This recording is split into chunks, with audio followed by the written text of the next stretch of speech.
Hello all. We're here.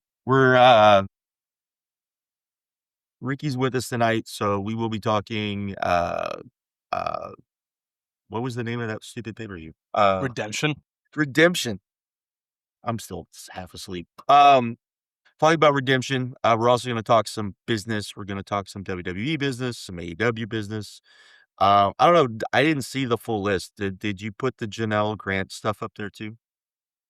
Well, I didn't just put said that on there. in general. Because that's kind of a Yeah. big story. I have a whole WWE section. Can we cover it when we get to that? Yeah. Yeah. Okay.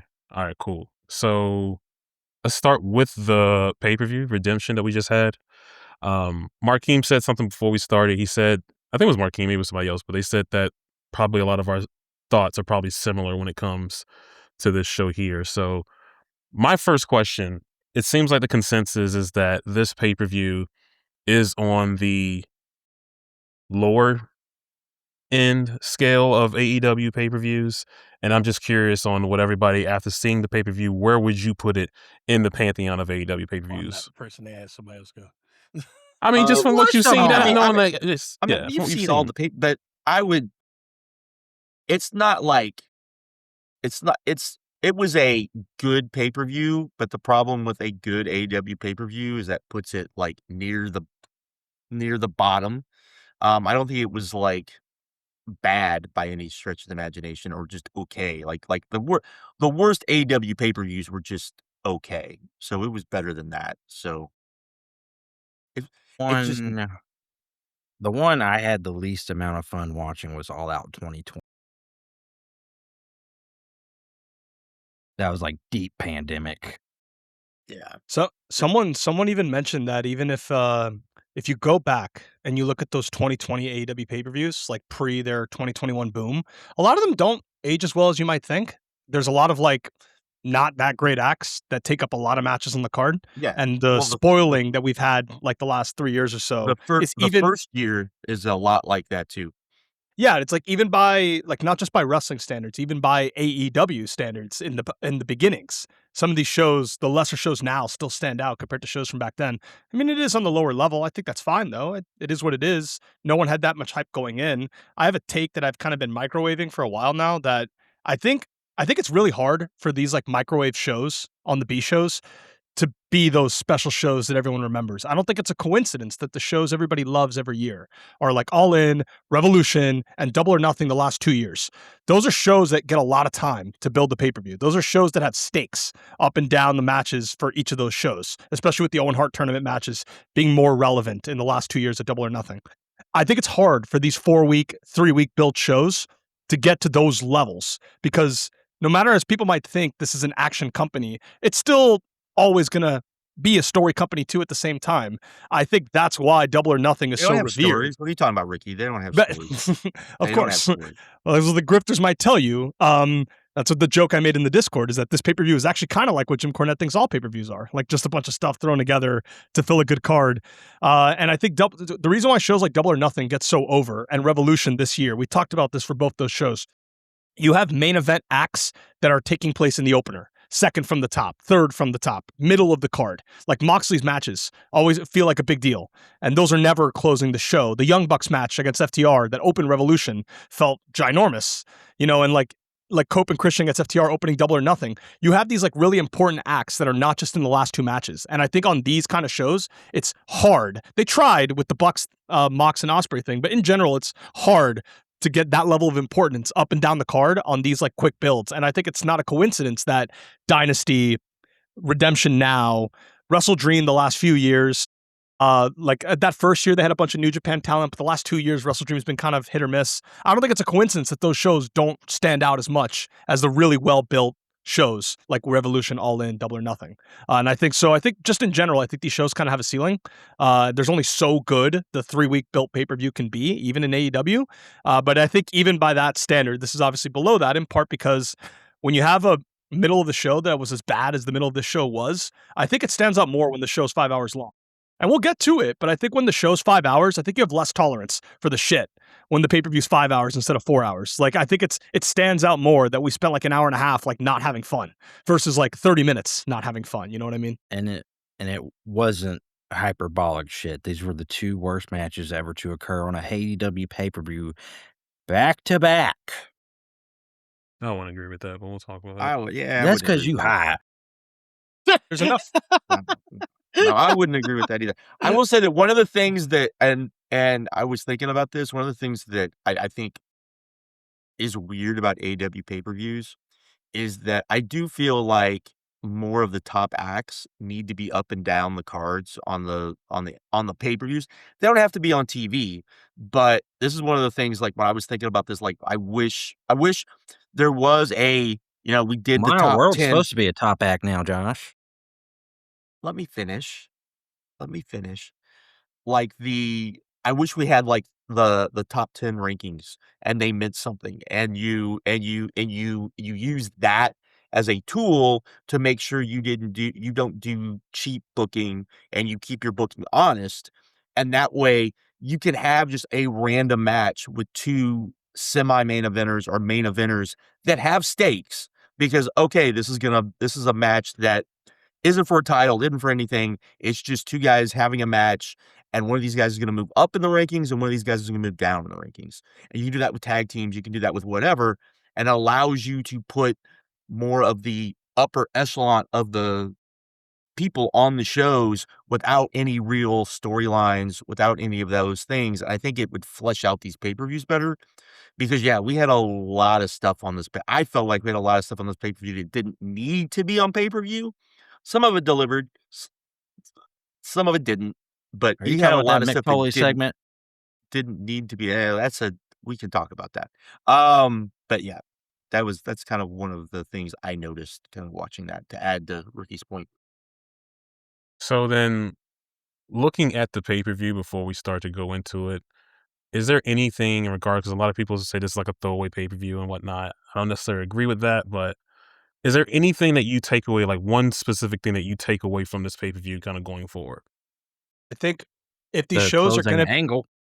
well, but in general, in terms of how we build these pay-per-views, like if these shows are always going to be 5 hours, I think people, when it's a Revolution quality card, when it's an All-In quality card, when it's a Double or Nothing quality card, I think the 5 hours is fine. I think when you have cards like this, I think the 5 hours is tough, because then these mid-card matches that no one cares that much about, that don't have that stakes, they're now going 17 minutes, 18 minutes, when they should be going 10 or 11. And that, to people out there, that is a significant difference over the course of a show. Like, it was so refreshing to me when I watched the pre-show match earlier today that I will talk about. That match is only 12 minutes, but it feels there's just so much life to that match, because if everything's to the point, it doesn't feel like we're just stretching time and wasting time like a lot of these mid-card matches had later on in the show. And I feel like the overall quality of a show loses out on that when every match has to go 16 plus. And when you don't have the main event level stories, like Josh was saying, up and down the card, then giving Sheeta and Maya World 16 plus, or the Dogs match 16 plus, it just stands out as like, this is too much time with a crowd that's not that interested, and it drains from the life of the show.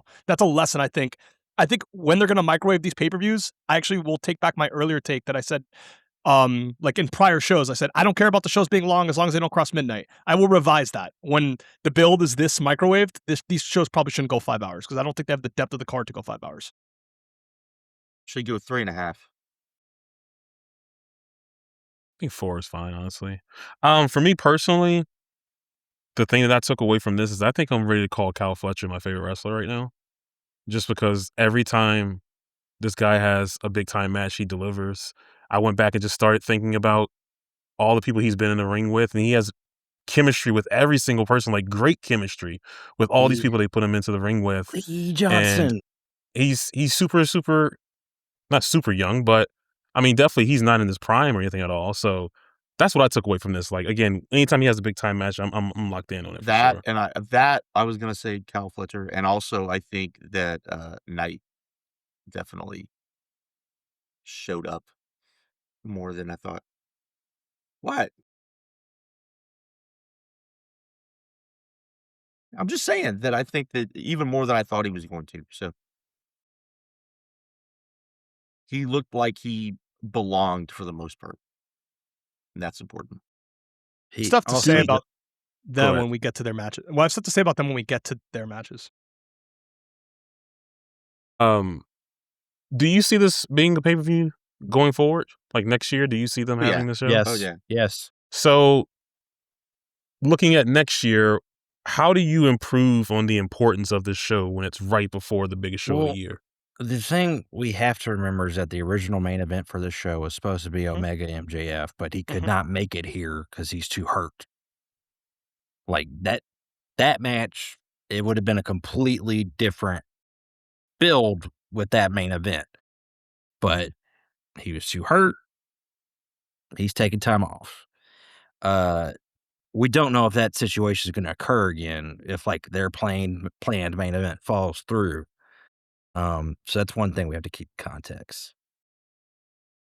Would it be better to have the Owen Hart finals on this show? No, Mm-mm. none of it's occurring this close to all in. Especially with the damn ticket sales they've done. I'm just saying. But the ticket sales really didn't go think it- off I until think it the depend- I think it until the depends on Dynamite match. That's the thing. Whatever the main event for Wembley is, depending on the year, I think that's how you do it. That's just me. 'Cause something like this definitely needed a little bit of time to cook. Like, let's say if it's like a bunch of people that could challenge it, like a bunch of credible challengers for the world title, there's no harm in doing it in July. It really all depends on the challenger. So I don't think Josh is wrong, honestly. That could work. When I think what they could have done, they hit on this a little bit on commentary and in the countdown, but I think if you want to, like to Brandon's point about how do you theme, I guess, this pay-per-view, I think this pay-per-view, you should sell it on this is your last chance to get what you want before the biggest show of the year. So I think the best logic for that is probably a lot of title matches, which they do on most shows, but maybe make it a priority, like without using the words Night of Champions, of course, but like really emphasize that, like, if you really want to win the international, if you want to go into All In as the international champion, this is your last chance. If you want to go into All In as the tag champs, this is your last chance. This is your last chance to get everything you want before All In. Like emphasizing that nature. I was gonna say, to kind of piggyback off Kid, one thing that company does that I hate that I'll probably talk about later. The one thing they used to do really well, they used to do that well with No Way Out back in the day, where like this is your last chance to do part what of you want to WrestleMania. do before Or WrestleMania. or a reverse backlash. Yeah, You know, like because backlash was always this is the first pay-per-view, this is all the after effects of WrestleMania, kind of a reverse of that of this is for WrestleMania. So And you kind of see and this, like, what they could do if they follow through what they did well in this show, like, you're always leaving the show with 4 announced matches for All In. They're going to put it on the graphic like they did here multiple times, like doing that, like, oh, buy this pay-per-view because you'll find out the All In card too, like while you're watching the show. I think that helps. but we saw this with what's the December pay-per-view? World's End. World's End. World's End. We saw this with the first World's End too, where it you know, it felt kind of thrown together. Even though it had long-term storylines, but it did feel kind of thrown together. And then by the time you got to the second one, it wasn't that way. So I'm Because there's a wondering if purpose, it's because we have C2 finals there. yeah. So I'm wondering if it just is. I'm wondering if this pay-per-view happened and Tony being Tony didn't want to change like how he booked stuff. So you kind of got this, and then next year maybe he'll have it more thought out, and we'll have a better card. So and like Strangely, what Shay said, you also we didn't get you the also main event. strangely had a lot of top guys off the show for whatever reason, like no Hangman, no Swerve, no Darby. Like Darby was Well, and just wrestled on TV like a few days ago. that's kind of what I was alluding to. Like I think all of those, even if it's just guys taking on people on the next level down, but if you have that, you know, that top 10 that you can, it's easier to just say, hey, we're gonna do this match, and this is, you know, you're gonna go up the ranks, down the ranks type of thing. I think it helps with just throwing those types of matches that don't have a story, that don't need a story. They just are matches because they're cool matches, and it gives them a little bit more of a story and a more of a reason to happen. So Maybe like if you put that Mox Osprey Bucks match, Bucks have their own match, Mox has his own match, Osprey has Right. his own match, and now you're already adding 3 like main event level Right. acts to the meat of the show, which was rough, as we'll get to. I had down business on the show. Do we know anything other than like attendance? Or? The only thing. Well, the attendance, yes. Hold on.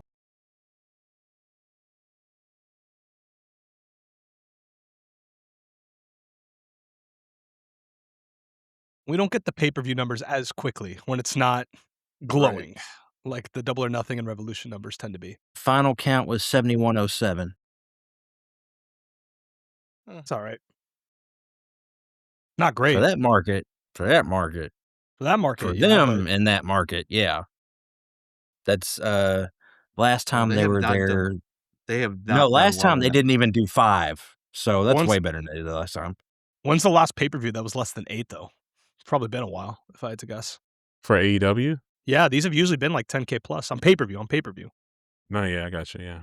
Or around Like- 9. Or Like around all the London 9. shows, do better than that. The Staples Center does better than that. Even the Double or Nothing show I went to in Phoenix, that was like 8,000.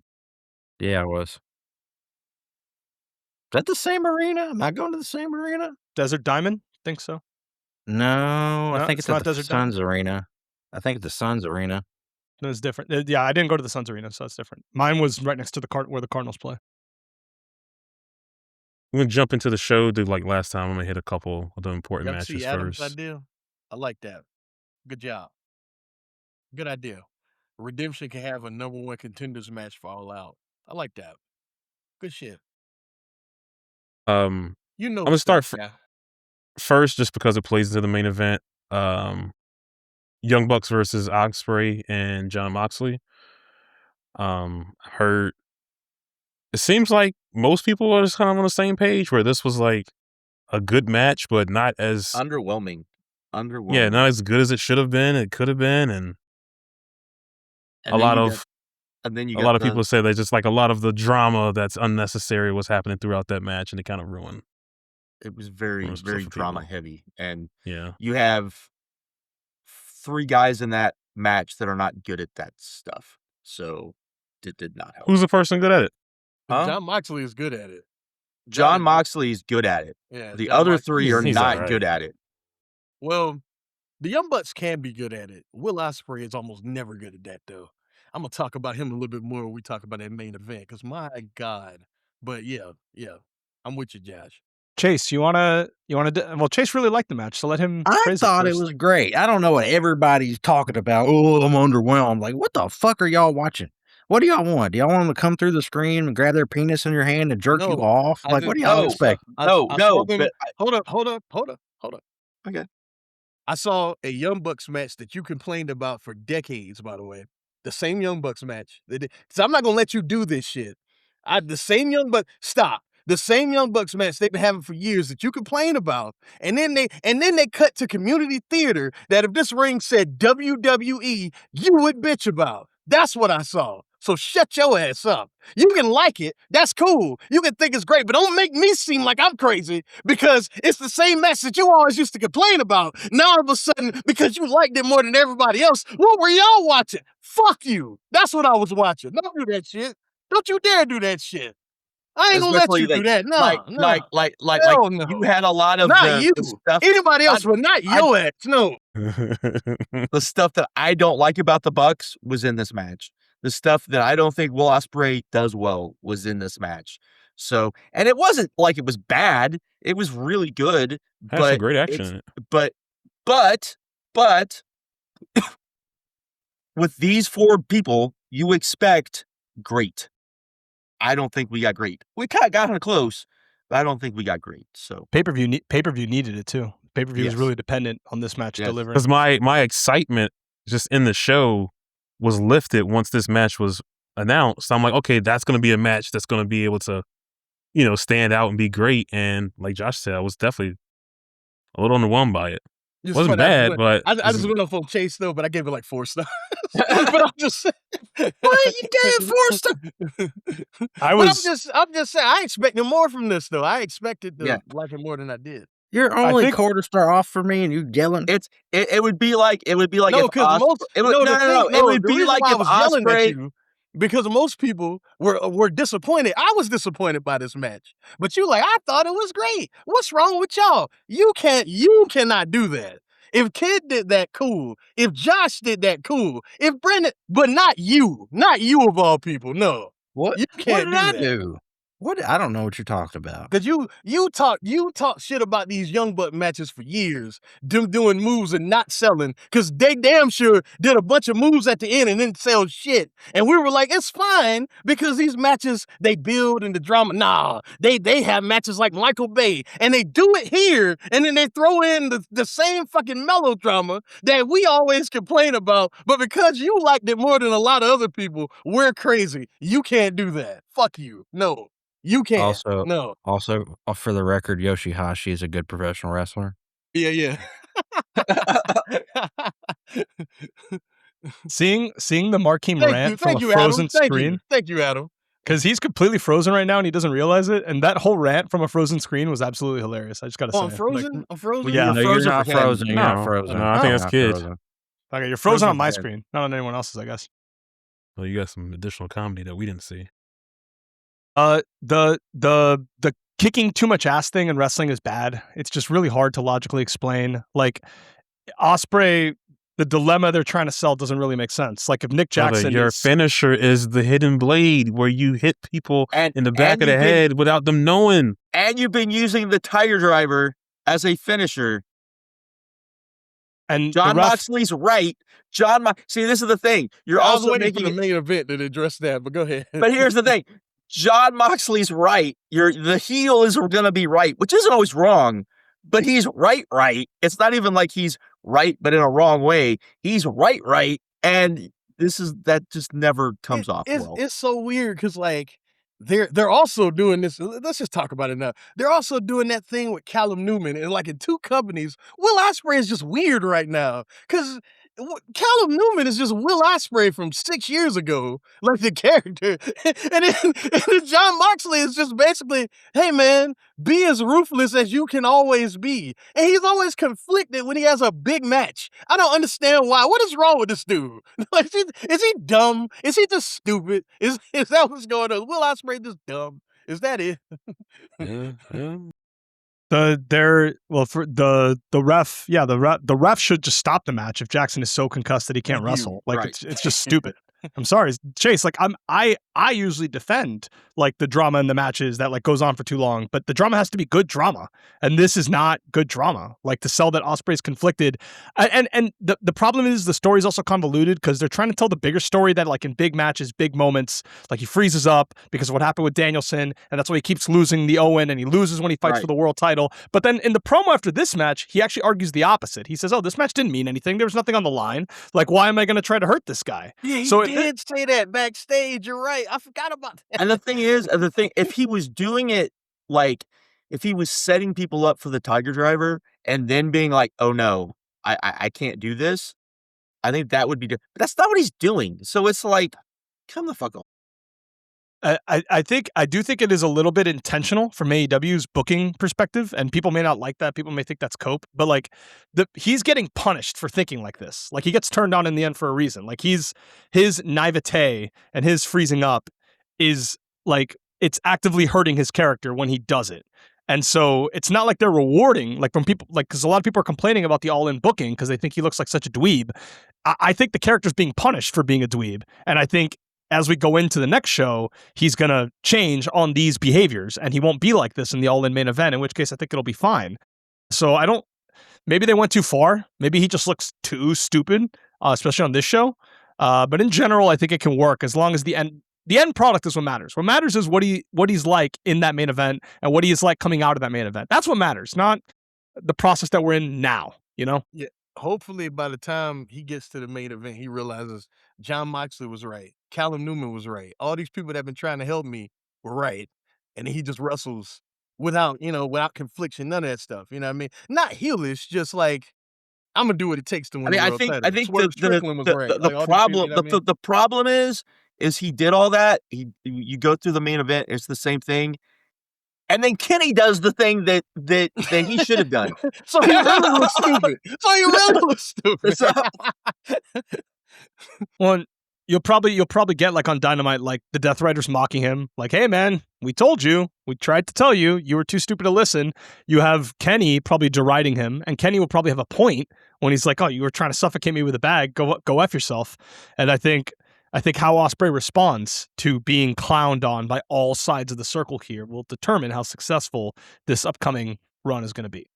So it's an incomplete story. It's an incomplete. Everyone's racing to talk about how much they botched it. Yeah. They botched it. I just don't like it because, like I said, if they just done it in the tag match and you didn't get it in the main event and then you didn't get Kenny do like that, it just left a bad taste in my mouth. So Well, they got time. It's not over. You know, Yeah, they got 4 weeks. they have 4 weeks. They have plenty of time. Pasta really wanted us to mention the 450 no sell. Who gives a fuck? It's a Bucks match, brother. Like, It's a Bucks match. Like you've been there for a long time. I eventually had to get over that shit. Why too. are you talking about a grifter point? You know what? No, what's so it's funny? not. A lot of doesn't people come brought it from a up. genuine- That is not a coming grifter from a point. genuine That is place. not a I grifter just wanna point. Yeah, say- they're saying it though. While I agree with Chase, this was a very different man that I first met. I'll just say that. This is a very different human being than I first met. I'll just say that. I think it's very ironic. I think it's very fucking ironic. Like I just said, I had to get over it. I eventually had to just go. It's what it is with the Bucks. So I think, but Y'all first, got anything else to say on the match? We're gonna Well- talk about how Javon Evans had a better month than Kevin Knight too, Brandon. well, stop. What I was going to bring up was, I mean, people are saying, if we're going to go to the main event next, people were saying that they should have just done like Ospreay Kenny, like no edge, like just kind of tell that story. 2 best in the world fighting Ospreay in his hometown, etc. I personally think they needed something. I think that would have been a little stale, especially over 8 weeks of television. I think they needed something. We can disagree about whether or not this was the right thing. I think this is bad currently, but could be good by the end. That's my official stance. But did you guys really just want them to do Ospreay and Kenny? Who's the best in the world? No. I wanted a story, but I thought the story we were gonna get was more of we were gonna start seeing that Ospreay shouldn't be trusting the Death Riders. That Moxley was kind of like using him because, to get the title back. Ultimately, because he's like, I can beat you. I can't beat Kenny. I can't, type of thing. And maybe we get that still in a I don't think convoluted that's way. what they're doing. I think it seemed like John Moxley literally was like Darth Sidious to his Darth Vader. No, That's but what I'm it just saying. seemed like. I know, but what I'm saying is that I think it, that I would have been better with all of that, and then Ospreay wins, and then the bag comes out at Wembley, and they turn on him at Wembley. That's what I don't want the angle at Wembley. and That's the then biggest show of the year. that takes you. Yeah, just let him We'll see. celebrate the end of the show. Like, we can do that later. Kenta coming out on Naito. Oh my God. But anyways, Um, no, I agree. I to- think they to- needed a little something. I just think Yeah. they Yeah, went the a little kids- too far with the something. To Kid's point, I agree with him, but I felt like, let's say we knew the main event, I don't know, earlier than this. Like, let's say April, we knew what the main event was. I think Best in the World versus Best in the World works then, but now that it's kind of close, nah, you needed something. I'm with you, Kid. Also, if we're gonna do over dramatic stuff, I don't want over dramatic storyline with Kenny and Ospreay as the main people. In the main event of the biggest show of the year. I don't want that. I don't want that. It scares me a bit. It scares me a bit. I don't want that. So what did y'all think about the main event itself, the match? Omega and Kevin Knight. I felt it Great. went a little too long. It was great, but I felt it went a little too long. It's like every match. Little self-indulgent. I don't think we needed the Knight is a heel portion of it with the belts and all of that. I don't think we needed that. But the rest of it, I thought great match, and I thought Kevin Knight showed that even Did though it do his everybody job of making him like right, Like he showed that, okay, I'm in this spot. I can elevate myself to this spot, even though I'm in here with Kenny Omega. He looked like he should have been in that spot. Sometimes that like the guys are really good, but they get in those spots and you're just like, who cares? That didn't come across to me that way. I think he looked like he should have been in that spot. So I think this was a good first step. This is like when Fletcher took on, was it Hangman? Yeah, when he Hangman. took on Hangman, it's that type of thing where he's not going to be probably back in that spot for a while, but you see that he can be in that spot. So I liked that the match was worked differently. I liked that, and Kenny, I think, does this for me probably better than anybody else right now, where I'm getting agitated at some of the formulaicness and repetitiveness in wrestling, and Kenny really cuts against that because Kenny was on offense like 85% of this match. They worked the match exactly like you'd expect. I'm the main eventer. I'm the legend. You're good. You're in the future, but you're not there yet. And I'm just going to kind of like slap you around a little bit and like show you that there's levels to this and show you that like as good as you think you are, you're still not there on my level. And they actually built an entire match like that, and it works because they're in Canada. It won't get boring that the babyface is dominating most of the match because the crowd just loves Kenny and the crowd wants to see Kenny like kick his ass. And so they're going to be totally okay with it. And I thought it was a great match, and I thought it was a great, different match. I think you don't often see main events worked like this. You don't see matches, period, worked like this with the babyface being in control and kind of taunting the heel for most of the match. And I thought the dynamic worked. Well, yeah, and I don't think it buried Knight at all, and I don't think it showed Knight as like beneath his level because Knight got his comebacks. I understand Josh not liking the belt. I did think it was important for Knight to get like a quote unquote near fall, even though none of us believed it as a near fall. I still think it was important for the story of the match to show that Knight could still maybe escape. Maybe they could have done it with just like the finisher that he does off the top rope, whatever he calls it. Maybe they could have just done that. Yeah, maybe you could have done the UFO instead of the titles, maybe. But I think having one spot like that was important. So I'm glad they at least did that. And I really appreciate how differently the match was worked. This will never.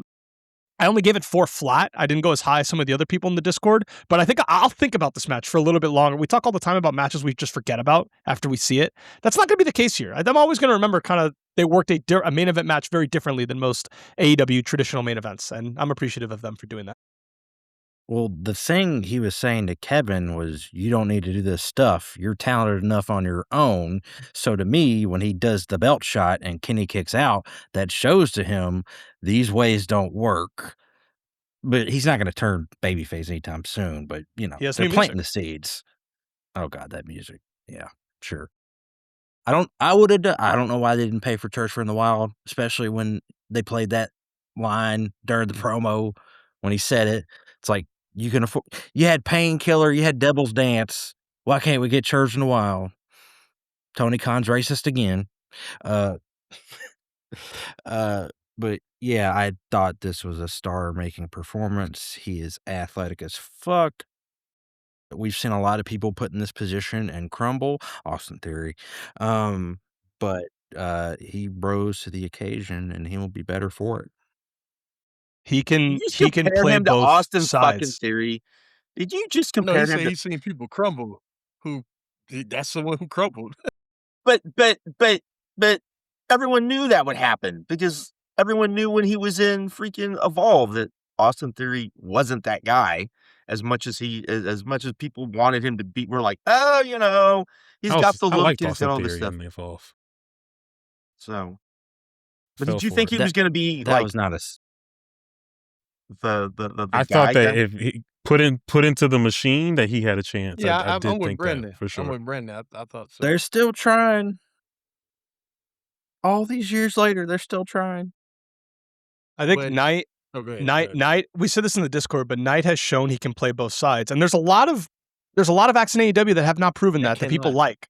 Like we haven't in AEW. We haven't seen it yet with Will Ospreay. We haven't seen it yet with Kyle Fletcher. We haven't seen it yet with Bandito. But Kevin Knight has done both and done both very well, and I think that's not a small thing when evaluating his long-term trajectory. That wasn't my biggest example for that. My biggest example for that was Tekla. Oh yeah, 100%. It's funny. I agree with what everyone here is saying, but I didn't like the match as much as y'all. I think the Kevin Knight star-making performance. I think that Well, I already felt that way about him. He could have bombed this match, and I would have felt how I felt about Kevin Knight. It just didn't hit for me the way it did for everybody else, and I think that might just be a personal thing, because like kids said, I appreciate that it was totally different. Because I really was glad they didn't do the let's trade finishers, because no one actually believes Kevin Knight will win. Nobody believed that, so they did something different, and I appreciated that. I don't know, man. Maybe I was waiting to play Marvel Tokan. I don't know what was going on with me, but it just didn't hit. It just didn't hit the way it hit for everybody else. So, there were a lot of times where I was looking at the clock because it went a little long too. But yeah, I don't disagree. It just didn't hit for me the way it did for. What about the post-match stuff? We're gonna laugh at Will Ospreay going for the Soul Train Award for Best Male Actor and a fucking horrible. Oh my god, he was literally trembling, and I was like, bro, you look so fucking corny. I showed that shit to Britt the next day, and then she was like, "Is this a Tubi movie I'm watching? Like, what the fuck is he doing right now?" He's so he is awful at that. I wish that he would realize you are awful at this. Don't do that shit ever Yeah, again, he's in a company with Kenny Omega. He's not gonna think it's awful. But That's the problem. Kenny is like Robert De Niro compared to this motherfucker. I It was understand, but they all are like, "Hey, Kenny can do it. I should be able to do it too." And it's like Kenny doesn't do it well either. So bad. Will Ospreay is just so goofy, man. It's so goofy. Thank God for Kenny Omega selling that. If this dude tried to kill right, me, fuck kill this me, guy. right? Thank God for Kenny Omega, but man, I personally think Kenny's going to play heel for a month. I understand he may be people, because I already heard the Voice of Wrestling guys and a few other people on Twitter being like, well, that's not a turn. He almost choked him out with a bag. Like, he had reason to do that. I think he is going to soft turn for a month. What? Because, What? And why not? And I'm just curious, does everyone else agree? Because that's my reading. Finish your statement. What were you going to? Yeah, I think that Ospreay, no matter the problems that people have with him being a chud and him being a dweeb and him being an idiot, whatever, Ospreay is going to be the babyface in the match at Wembley. That is going to happen no matter what they do. So I think it makes sense to lean harder into Kenny, whether you want to say he's a tweener with an edge or just like a soft heel. I think it makes sense for Kenny to kind of do that for a month. And then at the end of the match, I already saw someone, I think Andrew Baydala already pointed this out.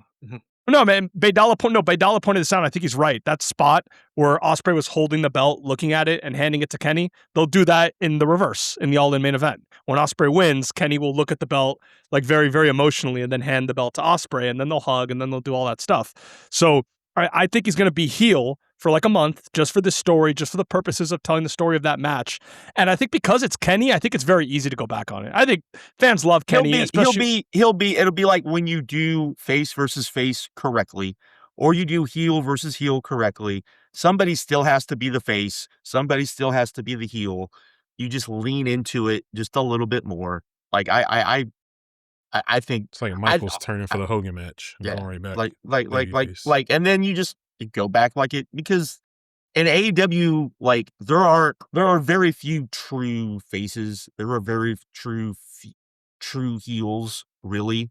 So I think that's fine. So because like you said, he's going to be crazy over in Wembley. So don't know why people haven't mentioned this. But if you watch the entire broadcast and don't dip out early till it actually goes to black, Kenny Omega walks up that ramp and he holds the belt over that head. And did any of you catch what the crowd did to him when he did that? Tokan was already on, brother. You got to tell me. They booed him in Montreal, Canada. It already worked. It's already had its intended effect. If that crowd was going to boo Kenny Omega, just imagine what Wednesday's going to be in Detroit. I don't know. We'll see. We shall see. You got to remember, it also just happened, Chase. Right. It just happened. And it was a 5-hour show, and people were like, "Fuck, it's over. Thank God." So as some have pointed out, when Moxley did that promo on Wednesday where he was kind of staring at Kenny, staring at the belt, and he said, some people can't change no matter how much they pretend to be. And everyone thought that was Moxley referencing that he's still the same evil Moxley no matter what his act the last 6 months will tell you. in actuality, maybe what he was referring to is Kenny is still that other champion version of Kenny, even though he's trying so hard. And he says it all the time in promos. I got to do things the right way this time. I got to do things the right way this time. He wants to be that like champion that isn't afraid, that is trusting in himself, that has confidence in himself to just play by the rules. But in actuality, he's not. In actuality, he is a little insecure. He does think he needs to take the side tricks to keep the belt. And maybe all those things he was criticizing Kevin Knight for are actually things he kind of thinks about himself in a little bit of a way. We're kind of turning back into that Kenny Omega as world champion from 2021, just for a month.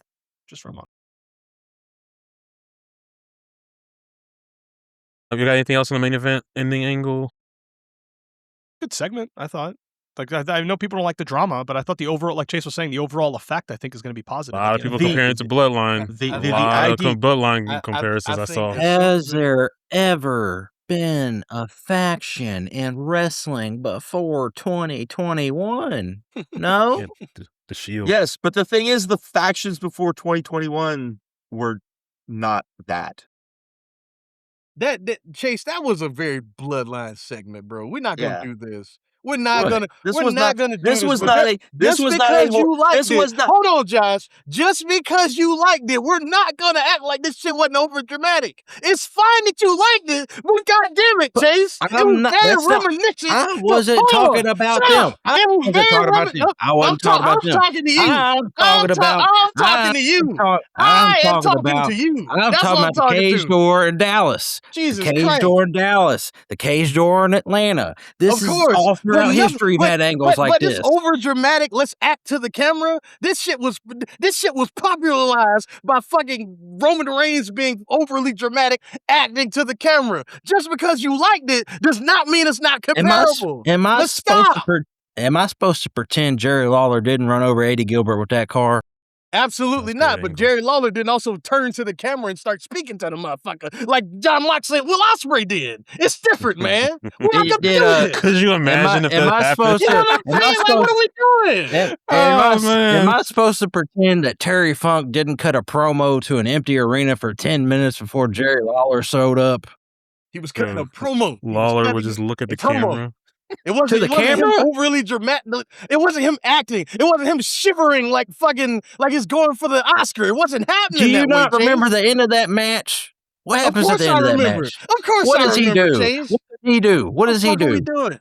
What does he do? All I will say is this. What does You he were do? being- Hey, what does you he were do? being What does he do? disingenuous because you What does he liked it. do? The What does he comparison do? is out. What does he do? Why is this nigga What does he ignoring do? me? Why is he ignoring me? What? You're not gonna talk to me the way you talk to these niggas. Why are you ignoring me? Listen to what I said. What does Terry you can Funk do like at the end of that something. match? No, shut What does up. Terry Funk You do at- can what does Terry like Funk do at the end of something that match? and it still be What does Terry Funk- reminiscent. What does Terry Funk do at the end of that match? Jesus Christ. What does he do? Does he this is wail and cry because Yes, Jerry yes, Lawler he stuck an does. object in his Yes, eye? he does. You got my Over eye. dramatically. Stuck an object in Of his course. eye because My he stuck eye, an of object in course. his eye, and he stole the fucking eye because he was like, "I'm blind," because they wanted. That's not the You same talking about the shit. Odyssey? It is Hell not. yeah, It let's is go. not the same. I don't know why he's doing this. Yeah, I'm not saying you can't like the angle, but don't do this, Chase. Like, don't do that. Can't we separate the closing angle though into two things? There's the Death Rider Absolutely. thing, And I was, then there's the thing that gonna happened get after. there before he started talking. The Ospreay and Kenny stuff I liked. The Death Rider shit I hated. It was two different things. That's what I was about to do, but he wouldn't shut the fuck up. My God. Yes, you're right. You're right, kid. God damn it. I just don't think everything is the bloodline, but everybody else seems to. But because they made it popular. You know what? The first guy to stop and say a punchline wasn't Drake, but everybody thinks it was Drake because he made it popular. That's what happened, Chase. That's what happened. Look, man, he's just on the beach having fun. Capri Sun. Oh, exactly. But he's not the first guy to do that. That's what I'm saying. Yeah, but I'm sorry, they made it popular, Chase. I'm sorry, that's what it is. But I guess I just see it different. Like the Death Riders thing that everyone's been bitching about with the Death Riders Ospreay story, like that was ending it. That was like to tell you that this stuff is done. Like, and it feels like everyone's lenting out like 4 weeks of built up anger. Like, oh my God, John Moxley's involvement in the main event. The whole point was to sever that. Like, that's you got what you wanted. Maybe I think some people felt like if what you're saying, if this was like the end of that, it feels like it went out like on a whimper and not like a moment. But it's not the end, though. It's just I don't know. I mean, I don't know. I think the Death Riders will make sure to tell Ospreay, hey, we were right about this guy. You should have listened to us. Sure, but I don't think they're going to be like involved in the All In main event anymore. Like they're not going to be at ringside they like might they do were at something Forbidden Door. like, you're on your own now. Like we tried to help you. They might do something. We have 5 Dynamites until Plenty of time. John Moxley still needs a match, by the way, for All In. So there you go. Well, John Moxley needs a match. MJF needs a match. Hangman Page needs a MJF match. has a match. Andrade MJF is has a walking match. around with MJF's ring. MJF has a match. I'm just saying it just needs to be. It couldn't be announced, more but- clear. I got you. All right, let's blow through the rest of this pay-per-view. Hey, you know what's funny? Hold on. Unless they No, do go the ahead, Josh. MJF, unless they do something completely insane, and they No, I do see you the want to say something crazy. I mean, I'm going to say something crazy. They do the MJF Andrade match in Arena Mexico. He's not going to be crazy. ready for that. But that's next week. He's not going to be MJF's ready. not gonna be ready for that, man. I'm Not just gonna be saying. ready for that. But I was gonna say I was actually conserving energy for something I'm very passionate about later. But that nigga pissed me off, so I don't know how I'm gonna get through it. I don't know. We got this. Let's see how we Headhunter go, Club. though. Pre-show? Yeah, I mean the pre-show about to be dead. Like I don't know what's going to happen with the Walmart boys. Not Walmart. What's the name? The Costco boys.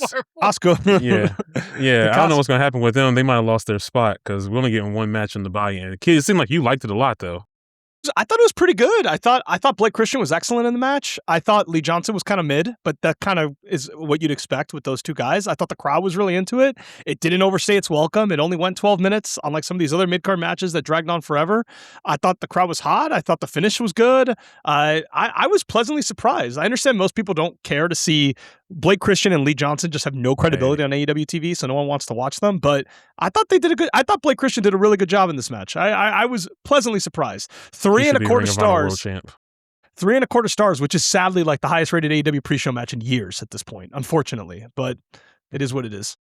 Markame, you sent that message to no one. Oh, my bad.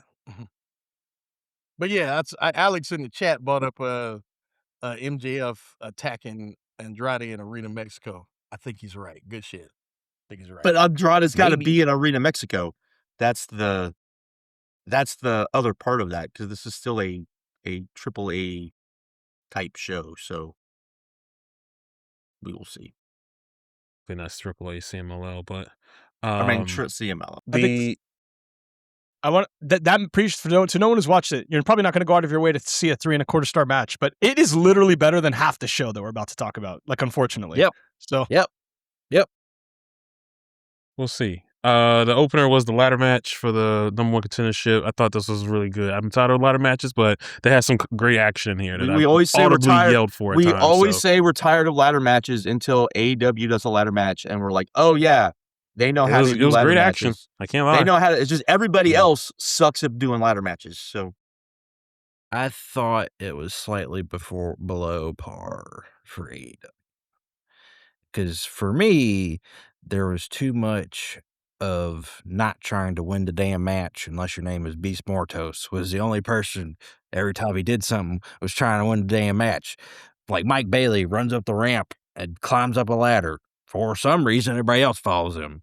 And then Jack Perry does the same exact spot right after him. I And don't know it's what like, Jack Perry was thinking with that was that dumb. one. That and was then dumb. and then Nick Wayne randomly pulls out a table and puts El Clone on it and does a Phoenix Splash off a ladder, which is the first time I've seen a Phoenix Splash actually connect in a very long time. But it's like, what, why? And then Mike Bailey's alone in the ring, and you can hear the crowd buzz because he's alone in the ring, and everybody thinks he's going to go up there and get it because he's alone in the ring. But no, he sets up this ladder in the corner, puts Mortos on it, and does his ultimate weapon move. And it's just like, okay, whatever. But the spots were cool. Yeah. That's all. I don't give a shit about anything else. I just want to see cool spots. I thought Commander had a great spot where he That did his was flip dive. crazy. That was He's I fun. thought he been destroyed on his fire knees, since but he's come back. He's been on fire. I was impressed with everybody. I mean, other than Jack Perry, I wasn't impressed with him, but everyone else, I'm not trying to joke. He was just the person that didn't stand Yeah. out at all. he fucked himself I don't up think he too. did bad, but yeah. it's like but everything else I was Yeah, pretty he did impressed hurt with. his ankle. Yeah, he It's did. like- I hope Jack Perry never stumbles across this pie because we done tore him up over the years. everybody tears him up. Everybody tears him up. Well, I maintain that the full gear 2024 review where we really ripped into his career. I think that was he was off AEW TV for like a year after that. So the beginning of the end from us. What I was gonna is I thought Nick Wayne reminded everybody that Nick Wayne should be on TV all the fucking time, even if he's losing, because he's so good for being so like and how young he is and how good he like is. 20? It's sick. It's sick. It's crazy. So he killed it at the Best of the Super Juniors. He done killed it every time I done seen him. This boy's great. Boy is great. I think because Christian said in an interview that I think the plan was before Nick Wayne got hurt last fall, he wanted to pay off the Christian Nick Wayne feud while Cope was hurt all that time or filming a movie, whatever he was doing during that long break. Percy Jackson. Yeah, and because Wayne hurt his foot, they couldn't do that. And then it was almost kind of like, well, now we're in the Cope and Christian FTR Bucks thing. We can't really get to that right now. So he was kind of off TV. It seemed like on the last Collision that him and Jack Perry are going to start a program together. So I think they're accepting, okay, Christian is going to be occupied for a while, but who cares? Like, he's too good. Let's get him on TV anyways. And I think him with Jack Perry, I think is fine, even though we're all down on Jack Perry. But I think is fine because that's somebody who theoretically he should be able to beat. So he better be fucking Jack Perry. Man. Josh, Jack Perry's talking about being world champion. Like, unfortunately, I'm just saying. They gave him a video package for re-signing his contract. They love this man for whatever reason. But yeah, I think he ain't gonna sniff that title. Nick Wayne is gonna beat him once, and then Perry's gonna beat him twice. That's what's gonna happen. Like, that's what's gonna. I hope you're wrong. Oh my God, I hope you're wrong. That'd be so sad, man. In my opinion, best match of the night, Kyle Fletcher, Bandito. A little too long. No, I'm with but you. I'm with you, bro. This match rocked. I loved it a lot. No. I thought I liked this a lot. You thought the main event was better? No, I thought I liked this more than the main event. No, he didn't think it was too long. Okay, I didn't think it was too long. I want to talk about. I have a Fletcher take and I have a Bandito take, but I want to talk about Fletcher first because it's the positive one. I think what makes Fletcher special, I think a lot of people get wrong because I think Fletcher is more of an elite enhancer than he is an elite initiator. Like, I think Fletcher, because he's so big, he works really well with smaller wrestlers. Because he's so athletic, he works really well with the other like tall athletic guys like Ospreay and Takeshita, et cetera, et cetera. So he can kind of, and because he's really strong, he has no problem throwing around some of the bigger guys on the roster too. I think because of that, the reason why you're seeing all these great Kyle Fletcher matches, other than the fact that he never gets hurt, except for that obviously recent injury. Before that, he wrestles all the time. Like, he's wrestling like once or twice a week, and he went a long time without getting injured, so he's just always available to have a match. I think his specific combination of size, speed, and strength pairs him really well with everyone up and down the roster, which is why I think when you put him with a lot of the best guys on the roster, like, he can consistently produce this output. I do think a lot of the times it's more so his selling, though, than what he's initiating. Like, a lot of the cool spots in this match were done by Bandito. Like, his last match with Mike Bailey, a lot of the cool spots were done by Mike Bailey. A lot of the cool spots with Ospreay were done by Ospreay. But it's because of how he sells and how he can throw his body around at his size that enhances the moves of what the other guys are doing that makes these matches amazing. Like, you're describing what a heel's supposed to do. I agree, but I'm just letting people, like, I don't think people get it with him. I don't think people get what makes him special. No, because here's why.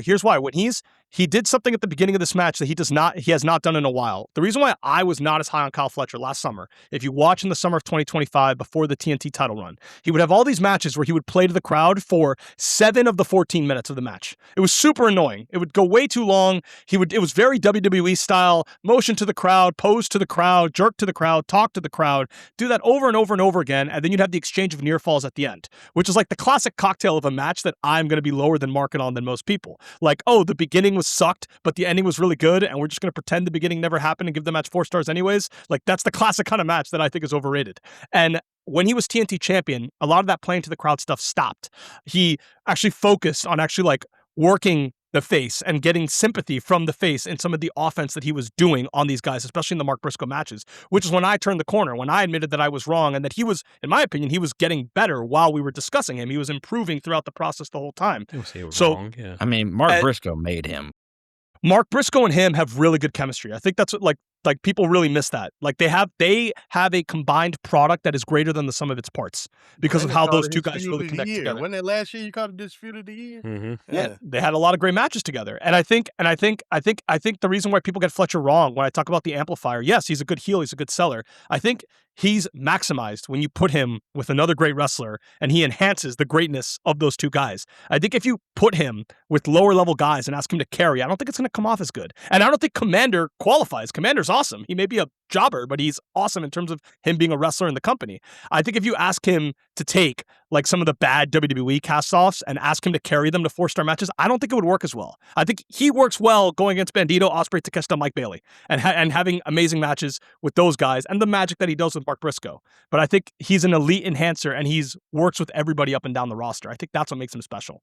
And the only thing I would comment about, like everyone like wanting him to be the future of the company, world champion, and all this and that, you got to see how he does this as a babyface, though, because people loved MJF as a young heel. Everyone loved MJF as a young heel, and you all fucking turned on him hard. Tonight, bro. You all turned on him so fucking hard when he turned face. I didn't, but a lot of people did. I did, and that was not MJF. either. But there were. What's wrong with that? Like, what's wrong when we see that happen? What's wrong with them? Me and Markeem, and there were others that all said he's a guy that probably never should be face. Even when MJF discussion, right? even when he turned face, he didn't need to be a face. He needed to be like a heel that was just cheered. Well, because the point I'm trying to make is, if you want to put MJF to the side, fine. I disagree. I think MJF will be face again, and he should be face again. He's the biggest star in the company. It'd be impossible for him to never be face again. But he has to be the right kind of face. He has to be like, and also this. We'll get there. Okay, hold on, relax, because this heel MJF champion thing will get old too. Like if he's world champion again and does what he just did this year and what he did in 2023 before he turned, it's gonna get old after a while if he does that over and over again. So my point is, the other main stars in the AEW universe, the Hangman, Ospreay, Kenny Omega, Swerve Strickland, Jon Moxley. Like, these are people that you can conceivably see be face or heel. That's what makes them all valuable. They can all do it both really well. This ties into what we were saying about Kevin Knight earlier. And I think that is something that Fletcher and Bandito, but you'll probably actually never see Bandito as a heel. Like, that stuff, that mastering that double-sidedness is hard. And it's a credit to Kevin Knight for doing it. And I'm just bringing MJF as a warning sign of even the elite, perfect product 25-year-old MJF didn't do it as well as you guys thought. So that's a good point. That's something that's still a TBD. It's just a box to check. That's all. That's a good point. He's got to do it as a face. I'm kind of with you, kid. It's a good point. But I know he can be a good face, but I've never seen him be a good face as a solo. I've seen him be a good face in a tag team, but not as a solo. So, I also think the thing about him is I don't think people realize how big he really is. I think that's the other thing. He's huge. He's 6'4". I know, but I don't think people realize that. I think it's one of those where he doesn't come off as a big guy. He comes off as just like a normal guy. He doesn't wrestle to his height, and so he doesn't come off that way. And I think people forget that. But I think that's good because in AEW, I think that it comes off a lot better, kind of the same way that Moxley does in some ways. So I just wanted to add that. Right, kid, what's the Bandito take? Go ahead. Okay. Go ahead. I just want to, because I just want to talk about the Bandito thing without ever mentioning Ring of Honor. Literally not going to mention it. We've gone over that 1,000 times. You need to, that's his whole story. No. You don't understand what I'm do. saying. No, Chase. What I'm trying to say is I want to explain why him losing these matches is bad without even mentioning that him losing as ROH champion is bad. That's obvious. Well, I'm not talking about that. I'm talking about in 2019 when they should have made him guy from day one, and they piddled around for 2 years and totally blew it. Like, he should have missed been their window. Guy then, but that's Hunter Johnson's fault. I was at a show in 2019 in Florida, and he was the most over guy in the show, even back then. Yeah. And like it was noticeable long before. They paid him like a world champion too, because they not only did they outbid WWE, they outbid Tony for him. They gave that man $450 a year. But I just wanted to explain, with him. It is not. I will say, him losing this match, we knew he was going to, because the argument that Chase made, and that I've seen other people make too, it's like, well, he's not supposed to beat Fletcher. He's not supposed to beat Jon Moxley. He's not supposed to beat Swerve. I hate this argument, because when you have a talent that you protect. You don't put them in these situations where the only way to get out of the match is to have him lose. Like if they do him and Kevin Knight at All In, which they're not going to do, but if they were to do that, it'd be the same bad logic. Oh, well, Kevin Knight's on the rise. Kevin Knight has to win this match. Yes! Don't put them together. Don't put Bandito in this situation where the only result is he has to keep losing to all these guys over and over and over again, 5 straight pay-per-views in a row, because of the fact that the other guy needs to be protected too. I think that's not protecting your talent. You should keep him out of those spots, and he can have great matches with a bunch of other people in this company. I thought he was the more impressive guy in this match. This happens a lot in Fletcher matches where he has these awesome matches, and we always talk about Fletcher. I thought Bandito was the better of the two in this match, and I thought Bandito is I disagree with people who think he can't be a top guy. I think he can be. Maybe he can't be an all-in main eventer. I think that's a shitty standard to have for these guys because there's only like 5 guys in the company that can do that. But that can't be the argument we use for every single wrestler with potential. But can you really see him main eventing the biggest show of the year one day? It's horseshit. He has, it's not just that this is where the best wrestler in the sickos and he's an elite wrestler. He has heart. He has live, big match charisma that gets fucking over. Even in the Moxley match, which I did not like nearly as much as anybody else at Forbidden Door, I thought the match was really underwhelming. The crowd was into Bandito. This crowd is always into his comebacks.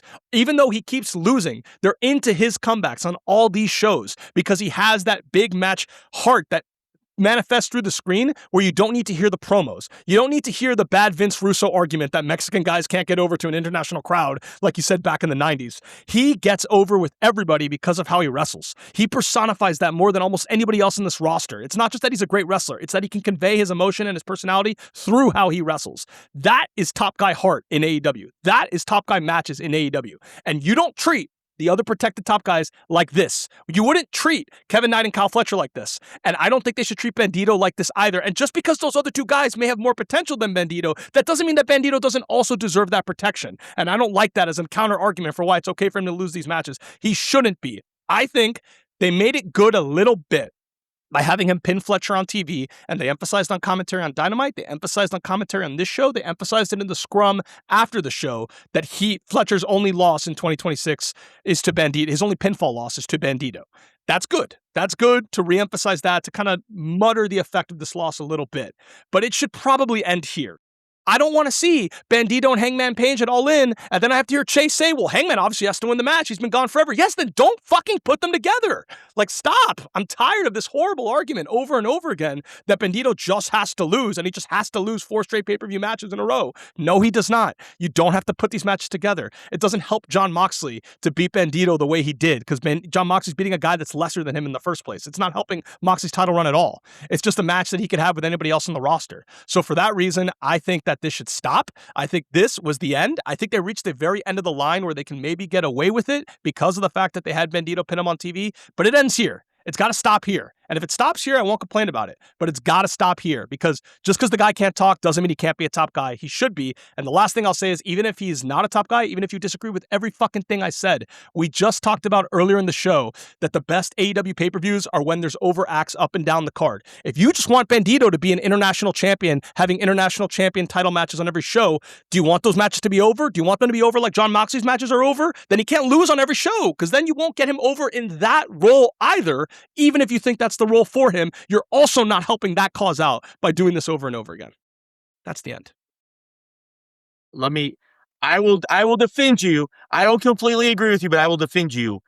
There's another reason why when people complain when they did the rankings, why if you do the rankings and you actually let you book around the rankings, stuff like that would never happen because Bandito would have to be protected to some degree. Like, he wouldn't lose every match. Yeah, he would have to win some matches and then would have to lose. And he would probably be a 50-50 guy because at that part of the card, at the upper part of the card, he's probably going to be a 50-50 guy. But in the way that not how we think of 50-50 booking, just that he's going to win some, he's going to lose some. And if you do that, everyone's going to win some, everyone's going to lose some. That's probably the biggest problem in AEW. Is that we've gotten to the point where wrestlers are wrestlers and we don't have enough guys losing and guys only want to lose to certain guys. And there definitely has to be a pecking order, but at the same time, there needs to be a little bit more, hey, yeah, you're going to lose this time, but the reason why you're losing is we're pushing this guy and later we're going to push this guy. I think that would solve what your problem is, where he loses all the time, because he would have to win some of the time. I mean, the most selfless guy in that regard this year's been MJF. Mm-hmm. Imagine saying that 3 years ago. He'd give him something. But hey, I used to, when I was growing up, kind of off topic a bit, but still on topic, I used to have a shirt. It was a big pun on the shirt. He was rapping, and there was like a microphone in front of him that was like on fire. I wish I could have like an AI change that to Big Rat while like that microphone was on fire. And that shit was, nigga, ooh, ooh, my dog, that's my boy. That's my boy. All right. And then he went away. Speaking of dogs, listen, we don't need to spend a lot of time on this. Yes, we do. Yes, we the do. fuck we do. Yes, Then we go do. for it. Then Fuck go, we go do. I for do. it. I better hear you bury those two motherfuckers. Oh, brother, this is what I've been conserving Wait. energy for. Hey, Why? I'll This let is all a y'all bad go. match. I'll Protect let all them. y'all go. I do All not y'all want to go. hear you protect them. That will not happen tonight. Hey, who wants to go? All y'all go first. I just Kid's trying to say something as y'all are yelling. Yeah, no, I had a dog situation I had to deal with real quick. Just before we yell, I just wanted to say, last thing on the Bandito thing, he's stayed over through these losses. That's great. That won't happen forever. And just because he has such a good wrestler that he's gotten through it, doesn't mean you just keep doing this and hope it stays that way, because it won't eventually. You can't do Commander and John Moxley on pay-per-view and say, well, Commander's a great wrestler, it'll get over. No, even mid-card matches need a certain credibility. Like, they just do. But yeah, this match sucked. And I went a 1 3/4, and I think I was higher than everybody else by giving it a 1 3/4. So I will just say it was bad, and I give the floor to This everybody kid else. gave it a dud. This match sucked because we did this chain match, right? And you would think that they would do, and I've heard a lot of people explain why they don't think that they did the dog collar thing. I think because even if we get dog collar matches again in AEW, I think that because the standard is so high for those matches, that Tony did not want to do that here. But I think that hurt. The fact that this came off as a like WWE type hardcore match hurt. I think none of the guys Worse looked good than in this that, match. But go ahead. Huh? I said worse than that, Worse. but keep going. I don't think anyone looked good in this match. This was just like, what the fuck? So, yeah, I barely won a star. I was so like, what are we doing? And it went for fucking ever, and it didn't need to go for fucking ever. If this was the match that they were going to do, this match needed to go 10 minutes. This match, it didn't go forever. It was like 17 minutes. It was just on the lower end of the. But yes, I agree with you. It felt like it went forever. It like I'm literally shaking, y'all. Go ahead, Chase. Shaking. I need to know whose idea it was to try to do a bunch of spots in the ropes, because that fucked everything up. Like none of them worked. They kept tripping over this chain. Jay White probably got concussed because of that one freaking, what was the move Finlay was trying to do, and he got caught in the chain, and he just ended up going head first straight into the mat. Come on, the fucking The Dominator? Yeah. The Dom? Yeah. That got fucked up because it's like you can tell when whatever they were going to do, that Jay White was going to bleed because he was wearing white, but for some reason Chris Jericho probably did his veteran thing of, I only wear blood in my match, blah, blah, blah, blah, blah. But there's no commission there. They're not regulated. So that was not the problem. Somebody said something. My guess is Jericho. And the thing about him, he didn't even do a good blade job in his match. So what the fuck? But go ahead, Marquine. Go ahead. Dismantle your favorite wrestler. I wore this for a reason. Because he about to get it. I'm going to take y'all through a little quick journey with this man. Okay? Everything y'all know about me, right? Everything y'all know about me, my sensibilities, I have all sorts of tastes, right? I fell in love with this dude's work because in a time where pro wrestling was a bunch of people doing spots, logic didn't mean shit, just motherfuckers doing moves and trading holds and shit like that, this dude cared about getting the W. And I love that shit. I love little shit like that. Fuck cheering, all this stuff. This man cared about getting the fucking W.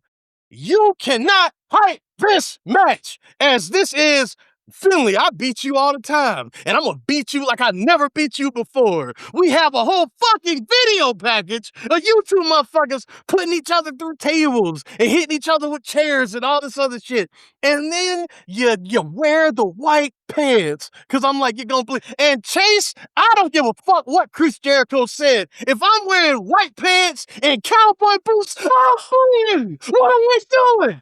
Like, how not self-aware can you be? You got this long and bringing up the chain, this thin, cheap-ass fucking chain, this fucking dollar store, the fake mall kiosk gold chain that they had taped to each other, and then they're struggling to do anything with it. Juice Robinson looked like he wanted to be anywhere but there. They're hitting each other with these weak ass chain shots. It's like just self-awareness. Just have fucking self-awareness, man. And if you found out that we're going 17 minutes, I'd be like, yo, Tony, I'm taking this chain off. Hey, everybody, can we agree? We're taking this chain off, and we're just gonna brawl for 17 minutes. We're gonna go around the ring, we're gonna brawl, we're gonna do typical hardcore shit, because that is better than whatever the fuck we got here. And then we got a WWE ass finish when niggas waiting for the fucking music to start when they already came out with them to begin with. Just run to the ring. Everything about this was terrible. Don't forget we had to hide the shillelagh in an ODQ match. In a match with no disqualification. Like, how not self-aware can you be? One of the four of you should have been like, yo, this is dumb. This is fucking dumb. This man just came back. This man got one of the biggest pops on one of our, you know what I'm saying? Well, not one of the biggest shows, but got one of the biggest pops of the night at the last pay-per-view. We have to keep that momentum, because clearly they have plans for this feud to continue. Whose idea was it to do this? I want to know. I heard people say, well, maybe Tony Khan was like, we want to give him a long match to showcase him because he came back and, this feud's going to matter later. Well, then I'm asking some questions, because, again, there are so many ways they could have avoided this. If Chase's point is right, and Chris Jericho was like, hey, man, the only blood's gonna be in my match. If I'm and they run up and tell Jay White that, I'm telling everybody, hey, man, we're taking off these chains and we're just gonna brawl. All right, we're gonna hit each other and we're just gonna brawl. And then you go out there and brawl for a little bit, and then you do that dumb finish, and then it's not so bad. But 17 minutes of these dudes struggling with this oralist ass chain, you know what I mean? And everybody looked bad. Jay White looked bad. Fucking David Finley looked bad. Clark Connors, who usually takes risk and does dumb shit, he didn't do it. The chain was completely oralist, man. And Clark Connors, who usually takes risks and does dumb shit, did nothing. He just laid on the mat the whole time. This was a dud. This is legitimately one of the worst matches I have ever seen in my fucking life. If I put together a list of the 50 worst matches that I've ever seen, I don't know if it'll make it, but damn it, I would mull over it. I would sit there and I would stare and think about putting it on here. Dud. And I don't know what y'all giving it a star for. Why? Because it was a pro wrestling match with pro wrestling. They did nothing. Nothing happened for 17 minutes. Nothing, man. And you were just as culpable as the other three motherfuckers. You were just as culpable. Crazy, man. Jesus Christ. And if he was here, the same man that randomly sent me a signed photograph, the same man that would randomly email me like, thank you for the support, that same guy that I legitimately love to death, you sucked. You fucking sucked. Did you see the match on Wednesday of Clark? Because that was really bad too. It wasn't as bad as this though. This was god awful. This was god awful. Here's the let's say Chase is right. Let's say Jericho comes up and says it had to be that. What else would it be? But the thing is, you can do things without bleeding. You can take the chain and you can beat the living shit out of each other's backs to where they it's like, they kept missing. I'm just saying. It's long, and the chain was too long. It was too fucking long. Why was it so long? You know what it was? It was like one of those chains where you go to like a party or something, and they have like a barricade or something like. That's what it was, man. It was so weird. Why was this chain so fucking long, man? God, it sucked, man. Whoever went and got the chains and got Andrade's women need to be fired. I'm gonna say that Josh, right I wouldn't go there. This has a shot at winning worst match of the year in the Observer, and I don't think it deserves it necessarily. I don't know. We got a contender this weekend, man. But I think because here's the problem: like most of that voter base is heavily sampled by AEW viewers, and they're not going to watch like every single WWE PLE match to say like some Liv Morgan match is worse than this. You know, this is going to stand out. I'm talking about that one. You're talking about like a ladder match? Ladder match? I'm talking about human money's on a pole. That. I mean, I think everybody expects that to be like really terrible. So that's not going to make anybody mad, and a lot of the AEW fans are just not going to watch it. Like they're just going to be like, yeah, like this match made people mad because they built it well. Yeah, hold up. That's the fucking problem. It was built well. Hold up. Dave Meltzer does not vote in these awards. These are only by subscribers, dude. He does not dictate these awards. And he frequently disagrees with the results. And Dave doesn't hype up the worst match of the year. He almost never does. Brian does. Brian will, but Dave does not. So if you want to know how AEW has an elite roster, how do they ever have a substandard pay-per-view? It's their second best story going into the weekend, in my opinion, was this feud. This one. And when this falls as flat as it did, beyond flat, hurts the show. Disappointing. Like everybody, it wouldn't shock me if this one, because the thing about it is, it's not bad matches that win that award. It's matches that actively. It's either so bad it makes you embarrassed, or it's so mad that it pisses you off. It's one of those two things. And this pissed me off. Clearly. Like, y'all can't tell. Like when the WrestleMania main event bombs, like did Cena Cody win last year? I assume they did. Like when the WrestleMania main event bombs. Yeah, Cena pissed. I didn't agree with that. But yeah, it's like, but to Josh's point, it's because it's in the main event, it has expectations, and people get upset. I think this one's got a shot.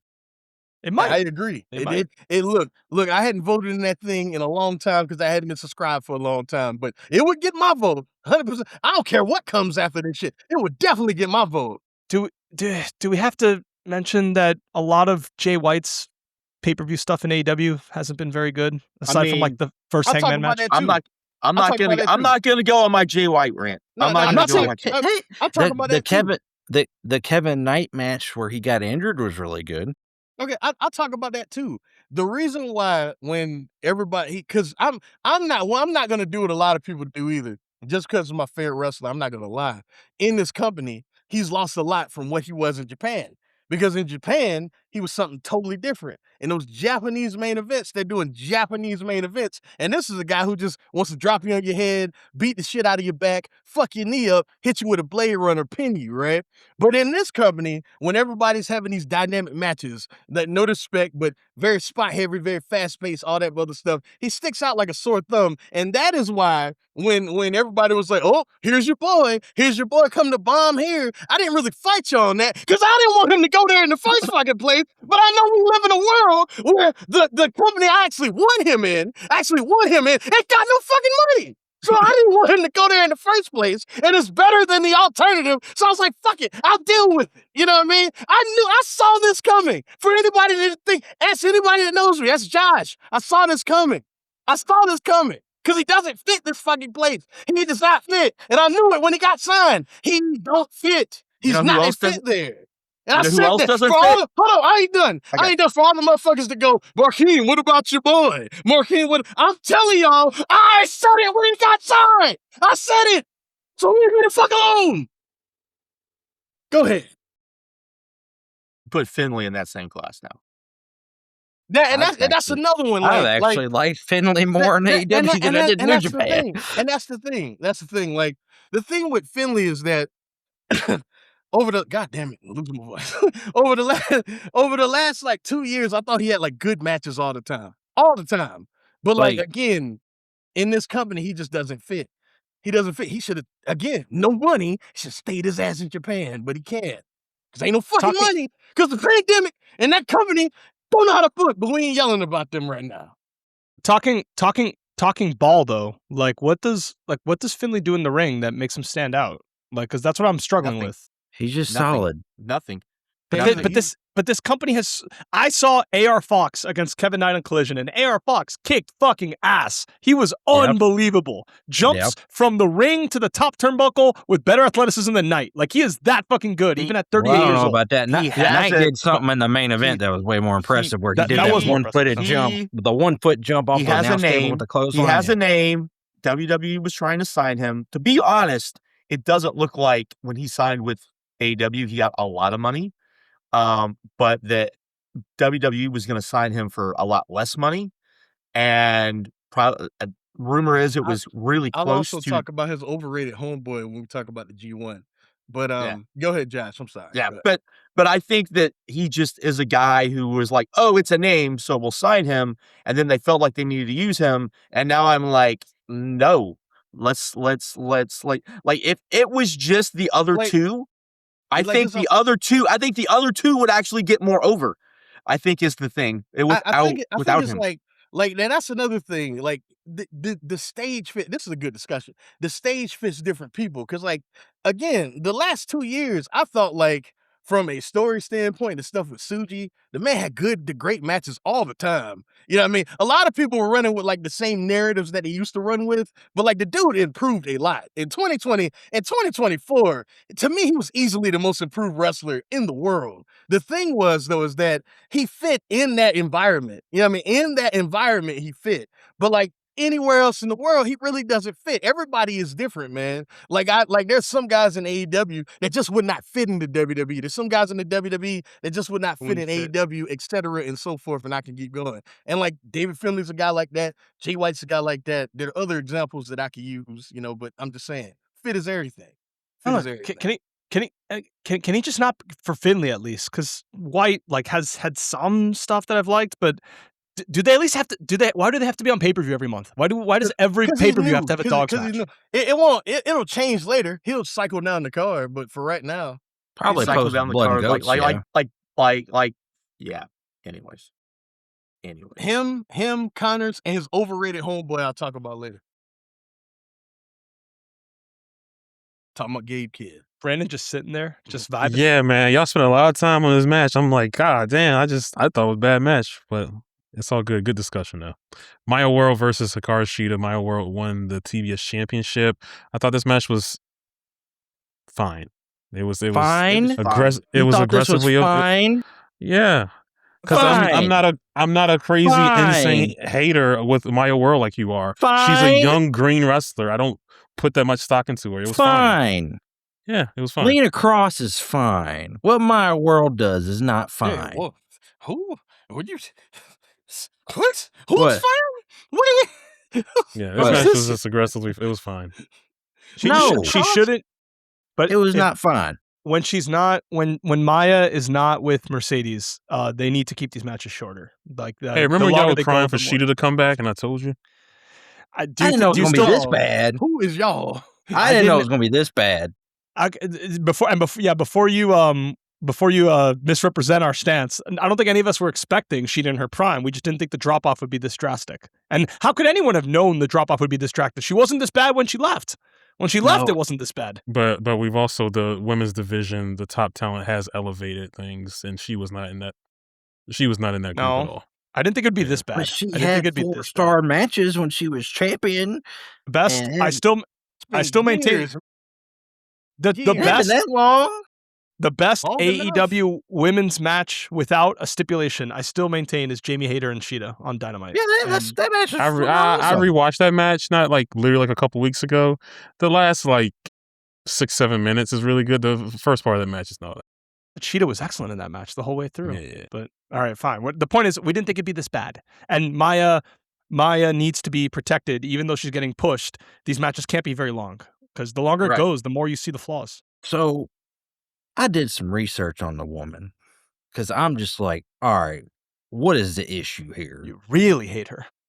And it's like, because it's like Her tag team You partner is did. actually Wait, good. hold on. What? Wait a minute. It just registered with you. You did you did homework on my world. What's happening, Yes, bro? I did. Yeah, What you got going on, This man man? is because addicted to Maya World. Low-key addicted to I Maya was World. trying to figure out why are some things she does seemingly athletic, yet she's also the most uncoordinated woman at the roster at the same time. Like, it just perplexes me. So I was like, okay, does she have any athletic background? No.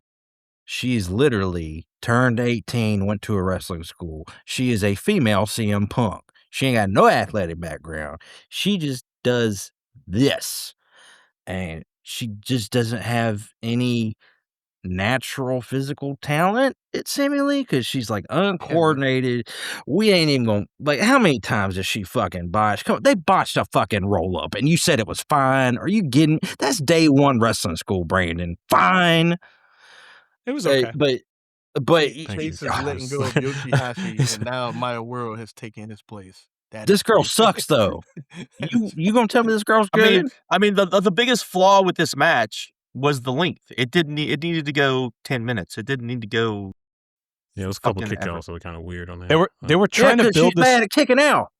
but they also, but Chase also, they didn't have the crowd. They wanted this like emotional investment of like, oh my god, Maya keeps kicking Hold on, out. Ricky. We were told that Maya World has become a star. Not just in our Discord, all over Twitter. People were saying this. That was a star-making performance. She should have won that. They should have called the audible. What has she done in all the 4 matches since that match? What has she done? How many of them have been on Dynamite? They've mostly been on Dynamite. No, they've not. She's had 2 on Collision, I think. Yeah. Okay. They've all been bad. They've all been shit. I'm just saying that if you want to make a star, then you have to have them on Dynamite and not just kind of on. They have to be on Dynamite. Hey, Chase, hold on real quick. Jim, while you're right, don't wish that on my favorite company right now. I do not. They got Julia Hart right now. I do not need 6 months of Maya World fucking semi-main events.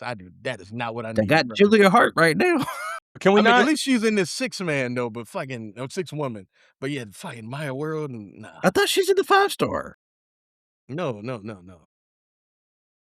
I don't want to go too far though with the not improving thing, because I understand, Chase, and you said this in the last show. Well, when Sky Blue had that match at All Out 2021, everyone thought she would improve over time. It was dark. And okay, fine, that she would improve with time, and she never did. I get that, and I get that it is hard to improve in this company when you're not getting house shows and you're not getting that much reps. This is why I'm going to say they need to sign Kyrie. They need to sign Bailey. They need to sign people who are better than most of their talent and have them work them. Because what they're doing right now, where they're just putting these awful talents together and having these awful matches, ain't working. Like, they need Bailey. They need Kyrie. They need what? Chase, you correct. I just have skipped her match every single night. You're right. My bad. She's in the Grand Prix. Yeah. I've been skipping her matches every night. I agree with you in the current state. I'm just not going to write her off, though. Like, I understand that improving is hard. That doesn't mean it's non-existent, though. Like, doesn't mean it can't happen. Like, even though it's hard. She's still young. Yeah, bro, she's still new to this. That's one thing. Like, I don't think she's as bad as Chase. But, like, she's so young. Especially in the current, and when Vic sees this, he's going to scream at me. I don't give a shit. The current state of women's wrestling in this country, she's not. She is not that bad, because they are all so fucking. That's Graven on a curb. And I don't care. Well, how about this? We've seen Mercedes face some of the other bad people in this company, and she can't carry them to a match as good as she did with Maya World. Like, her and Julia Hart was nowhere near as good as her and Maya World was, for example. Like, it says something that she could even let herself get carried to that point in the first place, whereas these other people, Mercedes can't. That's a good point. That is a good point. But she also didn't. She didn't try as hard either. She didn't try as hard. Mercedes did. All right, bro. Like, this man is great. You don't walk to the opposite side of the ring, tell the girl to sit down, scream into the corner mic, this motherfucking bitch sandbagged me one more time, I'm kicking her in the face. You don't do that if you ain't passionate about what you're doing in that moment. She never did that against Julia Hart. She didn't get all mad. She didn't show emotion on her face, because it's rare. If you see emotion on Mercedes Monet's face, you notice it because she's so fake all the time. And we see something genuine, you're like, whoa. But it's no. Okay, well, if all these women are going to suck, I'd rather at least someone that's new and young. I'm saying they need to hire these people who are better, that are now available, and they need to work the better people. Like Maya needs to have a feud with Bailey, maybe Kyrie, people who she will Well, if improve Kyrie with. comes in, she's not feuding with her. She's gonna be busy for. She's gonna be busy. She's gonna be busy for a while if Kyrie comes in. So she's coming in. She's with Barry Bloom. She's coming in. Because I haven't even talked about this match. It's I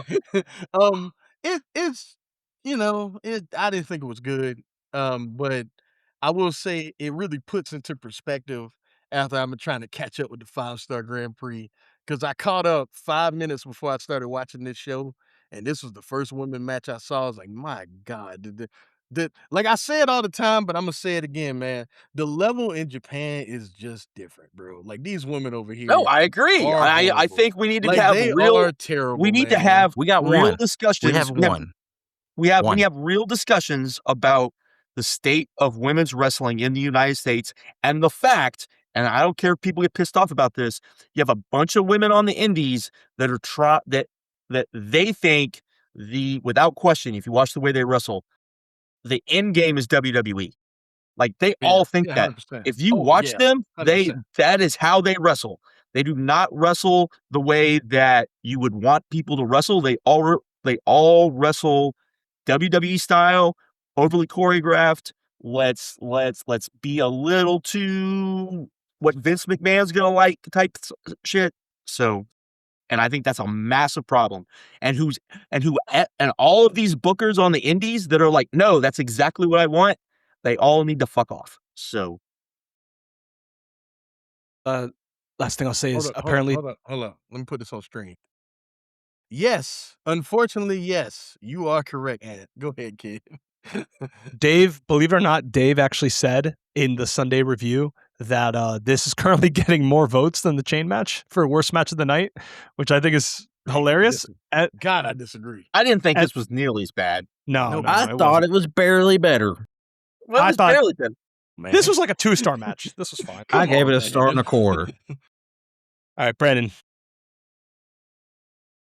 Copen Cage versus Death Riders. These match. Motherfuckers. Okay, so it's like, do y'all not watch the show anymore? Do people not sit at the monitor in the back anymore? Because when first tag match happens, where the story is one partner is not on apron because he's selling injury, maybe we shouldn't do the same thing again. And you'd expect that Edge and Christian wouldn't do that of all people, but they fucking did. And they killed the crowd immediately because they were just like, ugh, this again. Like they were really into it when they first came out, but the second that Pac and Claudio jumped Christian, it took him out for 10 minutes. It was just like deflation. And it's like, let me ask you this. If they had reversed it, if Cage and Cope had been first? No, if you reversed Cage and Cope's roles in the match, do you think it would have been better? Yes. I think it would have been better. I think the fans would. Yeah. I think the fans would have been more into it. I think that was the issue. So, like Markeem's rant on Jay White and all those people for not knowing better. I think that most applies of anybody on the show to Cope and Christian, not just for which. To Cope. Okay, fine. My general point, though, no, whoever. Well, I mean, it's on both of them for letting the heat segment go as long as it did. Like, sure, one person's acting out the heat. I get that, but it's on both of them of having the awareness to realize not just the other tag team match. We're coming off 2 bad matches. The crowd is dead. Like the crowd wanted juice. Like I think that's why the Ciampa Jericho match got over because it was just such a stark contrast from what we had been watching. And I think the crowd was desperate for action. They were desperate for life. And for both of those guys who are in their 50s, who should know better, who have freedom to do things differently than what was initially discussed backstage, they, I think, are most culpable of anybody on the show for not adjusting as they should have for what the crowd was doing. I mean, I think the match was still good. I felt it didn't. was super underwhelming though, because I did expect this to be very good, maybe great, and it was not that. It was just kind You of look at it on paper, it should have been, but it was just fine. So it was just So I wouldn't know. I was playing Marvel, so I don't know. I didn't even see Go- this match. Cope looked That's really about old this match. in this match. He looked really out of breath in different spots, and he was selling for most of the match. I thought it was a very concerning performance, I thought. The Bucks came out and challenged Cage and Cope for Wembley. So Do you that's think that it'll match. do you think it'll stay like that? we'll see. We got 4 weeks, so we'll see. It'd be weird, like, because FTR is probably going to be on the show if they're going to be at Rev Pro. Are they just going to like ignore? How does FTR's characters ignore the Bucks and Cope and Christian on TV? Like how? Yeah, We'll that's see. crazy. I We'll think you see. should do. I think whoever suggested it was Sean, but do the casino gauntlet tag match, so that way you can be able to debut New Day and still be able to get somebody like FTR inside the show. So I will maybe go with that. But if you want to combine them in the title match, you can do that too. Jericho versus Ciampa. Thought this was a little bit too long, but solid. I enjoyed I liked it. for the most I part, liked it because I felt it was fun.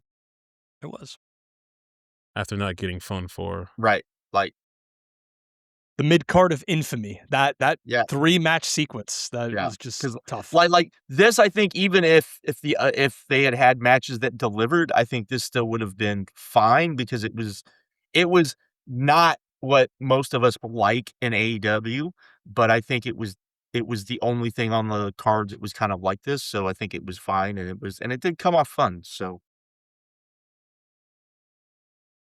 Is everyone okay with the finish? Was everyone okay with the finish? I mean, I thought it was kind of cheesy, but whatever. The drill? It was Yeah, fa- it's the silly. fa- okay, I mean, it we was- had a it stuffed animal. Like I'm not it- gonna- it would have been fine if they had just left it where it was with the finish, but when Jericho shoved it in the camera lens and started doing this, and you could see how obviously plasticky, rubbery, fake it was, maybe don't do that. But yeah, if he hadn't done that, I'd have been better with it. They got the crowd. Good on them. Andrade No, versus Mark Davis. This went too long. I This went think too this long. should have It's ended over. when he hit the Dia de los Muertos on Mark Davis, and he should just. I pinned think him just right about every match on this. I mean, Every even match though went long. the show, yeah, just about every match went too long. This didn't need to be. And I think in Tony's mind, like Alvarez talked about this, Tony thinks he's doing the wrestlers a favor because every wrestler always wants more time. But there's so many examples in this show where if the match was 10 minutes instead of 16, it actually would have been better. It would have been I think legit this would have straight been up better. better. 8.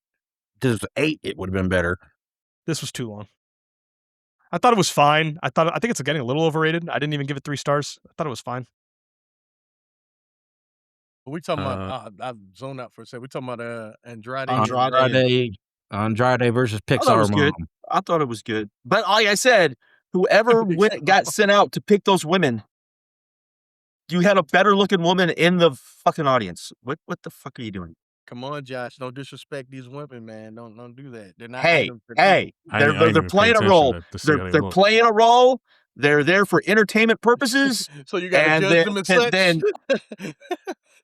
it's Yeah, like you don't go That's you how I don't go feel. to Yeah.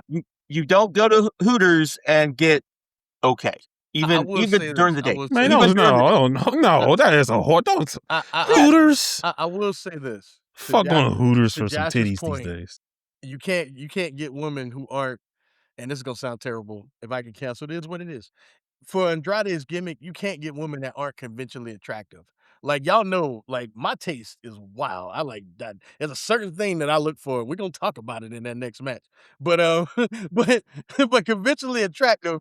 There you go. There you go. Conventionally attractive, is what all Andrade needs to be with. It just is what it is. He needs to be with the hot supermodel looking chicks, Instagram model. That's what he needs to be with. That's the gimmick. I'm with you. I don't think he needs that. I don't think he needs the over the top hotness. I just think it needs just like the next level down. The next level down. You just want the next that realistic hotness. I think that's fine. We didn't even have that. We just had like So by the way, I didn't think anything was wrong with these women, but to Josh's point. Yeah. Like no, there's like nothing, but it's entertainment. We can move on before someone gets in trouble. Exactly. He said, there you go. There you go. Shit. And then Willow Nightingale beat Tekla for the title. Good match. This was a good match. It came off underwhelming. It came off underwhelming. It was underwhelming. Because everybody loves making comparisons, and I am trying to reach for one with Tekla because it's like she's got the in-ring charisma.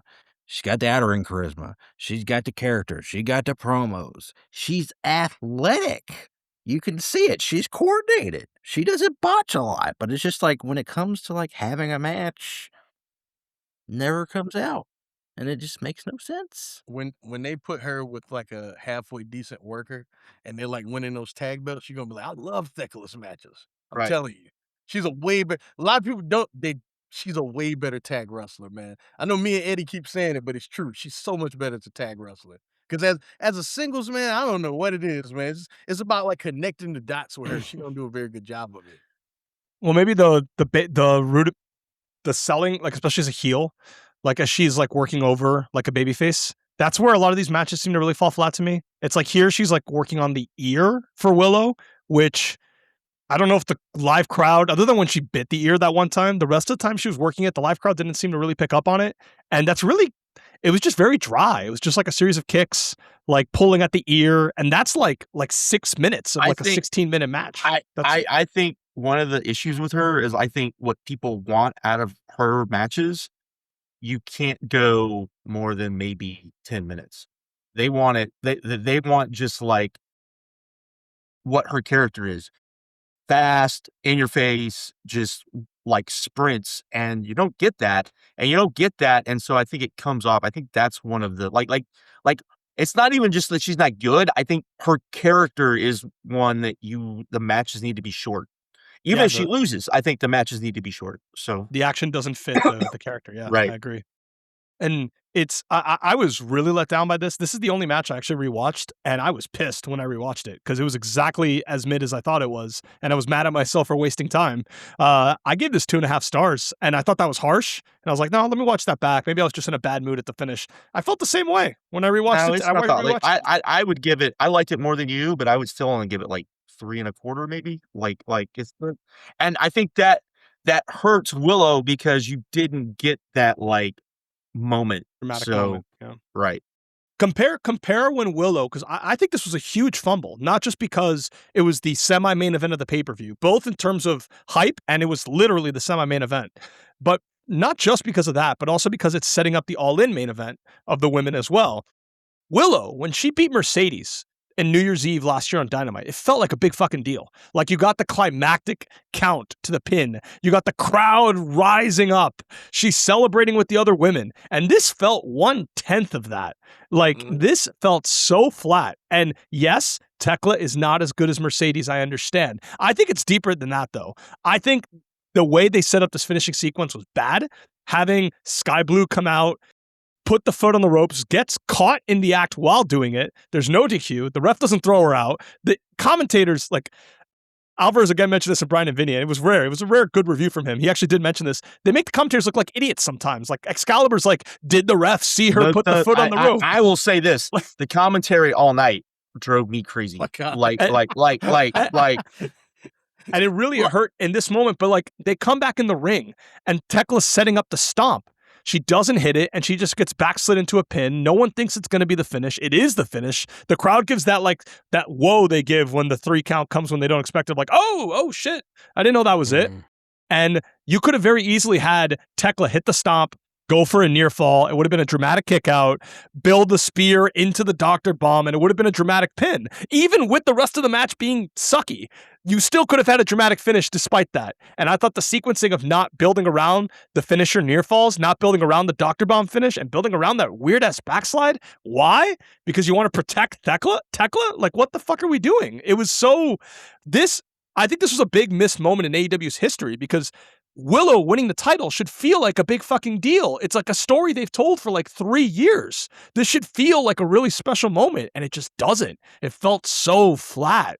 And I think it's a shame because you can't do this again. There's only one time that Willow finally wins the world title for the first time, and it just didn't meet the moment at all. Like, if Mercedes beats her, and I don't think she should, but if Mercedes beats her, there's going to be a fuck ton of pyro. The commentary's going to go crazy. It's going to feel nothing like this. Well, with the right story, they can build it up to be something bigger than what she got now. Maybe. Like, as long... I mean, No, I have faith. Maybe I have faith. Hangman's Page's second title win was bigger than his first. Maybe The first one was still big. The first one was still big, though. Yeah. But that's what that I'm saying. big. But the fact they got it, they got It it was. bigger, and I think they can do the same thing with Willow. Maybe. I thought this was a huge letdown. Like the I- match was a I letdown. agree with you on that, I yeah. do Finish think was a that if and this is gonna be a lot on Mercedes, if they have a really good feud going into, I think it can salvage it a little bit. But we'll see. It's And I'm with Kid. Mercedes should not win, and I'm not just saying that because old Markeem the Mercedes. No, like she should No, learn she a shouldn't. lesson and then win this title. This same character that has been the same character that I can't stand, should not be the one to beat her for this title. It You know should how be she should win different- the title? She You said should what? win the title. Bailey should come in. They should do the tag thing. And Bailey's the one that's like, hey, you want to win this title, you're going to have to do it this way. You can't do it the way you've been trying to do it. Because they're going to be face, even because these people are going to want to cheer Bailey anyways. And Mercedes can like just go off of that and then be kind of facetious and then be like, hey, you want to win? You mean facetious? Facetious, that too. But I think I think it can work, but I agree. I think that would be I'm with really you, that'd be Josh. really I'm shitty. with you. That's a good way That- to do it. That would be really shitty. Because Well, I mean, she's coming in. I mean, like, it's pretty evident that she's coming in, and I don't want to hear when she comes in all these people bitching and complaining that she comes in.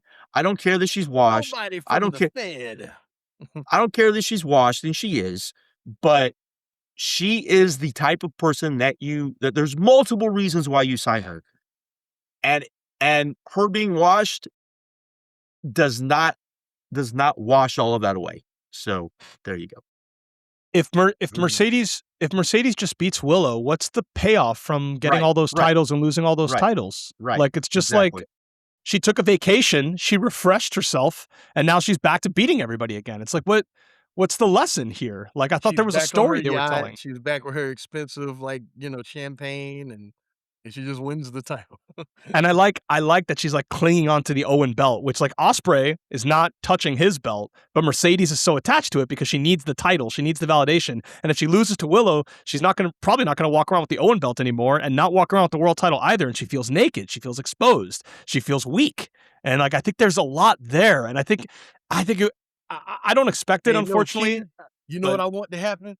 I want her to lose to Willow and still carry around that belt, like in delusion. Or do what you just I won said, this tournament. and she's like out of it, and then Bailey shows up, and Bailey's kind of like her redemption. They win the tag titles, they're able to do all of that, and then And plus, especially after how this shit went on this show, I think it'd be really good for Willow to win in that spot. It would feel maybe not the same level, but kind of how it felt like for Tony last year, where it felt very legitimizing as like, this is like one of your overall stars in AEW, not just one of your stars in the women's division.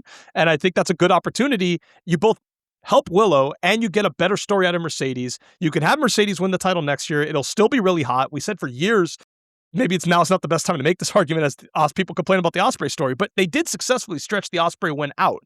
It's business-wise, it's working. They successfully stretched it out when we were dubious. I'm certain they could stretch this Mercedes stories out more. And I think it could be a better story. And I'd be really disappointed if they just have Mercedes win. And then Mercedes is just badass heel that had been winning. She won 14 belts. She lost them all to jobbers. She was crying. And now she's just back, and now she's a badass again. It's like, But one of them she mailed back, but who cares? Travis brought up a good point. The stipulation, the Cody step, they should do it. They should do it with Mercedes. I agree. And then that's when she wins the title. Yeah, that could work. So yeah, overall, good but disappointing show. Everyone seems to agree. All right. Marquine, we might have to punt on G1 until next week because we got some other stuff we got to talk about Next here. week. Well, We're gonna be back next Maybe week. 2 weeks. 2 weeks. y'all don't want to come back and review No. 2 nights of No. SummerSlam? No. Fuck the company. Yeah, and you know what? That might work out better, Brandon, because I think the tournament will probably be over by then. I think. We can. What WWE topics y'all talk about? I got WWE Radio on this list. I got the cards of SummerSlam. Where do we want to start? Okay, so the big one is that JP Morgan put out an analysis report of their stock, and they downgraded TKO, and they cited the downgrading of TKO as the reason being is WWE's weakness in their business metrics recently. They're not talking about the guaranteed money. They're talking about live events being down. They're talking about viewership being down, merch sales being down. Like Wall Street is starting to talk about the things we've been. How long have we been talking about this? All year? For 3 years at least. Yeah, but since Triple H got the belt, we were all like, this is not going to last. He's going to fuck this up. And he's fucking this up. And apparently, according to Dave Meltzer, this has made Nick Khan and Paul Levesque's seats hot. And to me, it's like, okay, how fast is it going to be? Is it going to be immediate? Are they going to slide some other people in? But the other thing is like, Post Wrestling mentioned this, but it's like your typical WWE. It's like, that's a giant story. Because most of us thought, Nick Khan was untouchable. He'd probably leave there his own volition. Like, to hear anything otherwise, that should be like your front page story. But that also gets into the points of what people have been saying about ESPN. That ESPN has been putting a whole lot of pressure on WWE, that the shows had to change, that they are beyond not happy with the viewership and all of that. They've stopped the free matches because which means you've now pissed off Fox and you've pissed off Disney, and that's not good. That's not good. So, and maybe the entertainment world is waking up to the fact that, hey, there was reasons outside of like what you guys thought of why Universal kept giving WWE all this money, right? Like they have to have WWE programming on USA Network. That has to be a thing. If that not, station's that dead network without will it. that network will crater without it. So there you go. I think they're just finally catching up. So, man, they better just take their ass back to USA, man. Put everything on USA. Why not? Who's next? Who's the next fool to give them money after? The only game left in town they haven't gone to is Amazon, but I don't think they're dumb enough. I don't think Amazon. I think the thing about Amazon and the thing about Prime is they're very much about value for what they're getting. That's why they went so hard on NASCAR. That's why the NBA, football. Because you're getting value for that. You're not, why they went hard for Cup. You look at the things that they actually spend money on. It's not just stuff that, we think this will do this or that. There's a reason why you look at on Prime and you look at like the movie list that they have, even though they own MGM. It's not a lot of MGM movies. It's a lot of B movies. It's a lot of stuff that people will watch over and over and over again, but it's not your high grade stuff. And there's a reason for that. So it is interesting that even though WWE has been public for a while, before they were under the TKO banner, before Vince got sold out, imagine all those times that Raw ratings were falling, numbers were falling, and they were able to kind of survive it, and there was never really a question of what would happen to Vince, or anything like that. Oh, yeah. Dynamite beat it 2 weeks in a row. That's another thing that The live nobody viewership. else brought it. Yeah. And it just makes you, this is the first, because remember when when the purchase officially went through, things were like quote unquote going well in 23 and 24, and some of those new deals of where they were going to distribute the PLEs and Netflix hadn't been announced yet. This is kind of the first time where under the TKO banner, you're seeing a significant drop in popularity. And the consequences of that, I think you're seeing in this report, are different than they were in like 2008 or 2015. Now, like, it's just a reminder that like they're in a different corporate world where they're not producing. It's not as simple as this is Vince McMahon's empire and there's nothing anyone can do about it. Like TKO will just ship their ass out. We saw what happened with UFC. They cleaned house there once they saw a little dip. Like, Right. I would expect. And keep in mind, it's not. I would it's expect not, all them old people that have been there forever just gone. Well, here's the thing. It's not the TKO people. It's Endeavor. We never talk about Endeavor. And Endeavor went private because if they didn't go private, the debt would be public and everyone would know exactly what the debt numbers actually were. And they didn't want that. So, and there's definitely pressure coming from them. I think that's why we can kind of talk about the Janelle Grant thing. I think that's why that's getting settled. I think that's why the other lawsuit, the investor lawsuit, getting settled. I don't think that's going to be cheap settlements either. That I think that investor lawsuit is going to be close. Billions. Yeah, at least I would not be shocked if it's in the billions. That one, and if you're willing to pay that, then I said this on the Discord and everyone kind of laughed, but I think Janelle Grant is going to get a lot of money, not just a lot of money. I think. Yeah, of course. I think 8, maybe even close to 9 figures, so that she'll go away. Because the thing is, and this is the thing that no one's really talking about with both of these lawsuits, magically they both got, hey, let's pay whatever we got to pay. As soon as we started getting more and more and more of the evidence coming out, and one had to do with the other in a lot of ways. Like there was stuff coming out of the Janelle Grant lawsuit that had to do with the investor lawsuit and the same and back and forth, where it became evident that probably Endeavor was like, we can't keep letting this stuff come out because it's making us look really, really, really bad to the people that if they start paying attention and people actually start looking and seeing actually how all of this went down, it's not going to make us look good. Make this go away, and basically however much it's going to cost. I truly think that's what's going on. So all of these people that are running around saying, oh, Janelle Grant just wanted the money. Well, no shit, she just wanted the money. It's a civil case. Civil cases are about money. They're not about going to jail, not about any of that. It's about money. So yeah, but she's also probably going to get a shit ton more money than she was originally, got with that non-compete.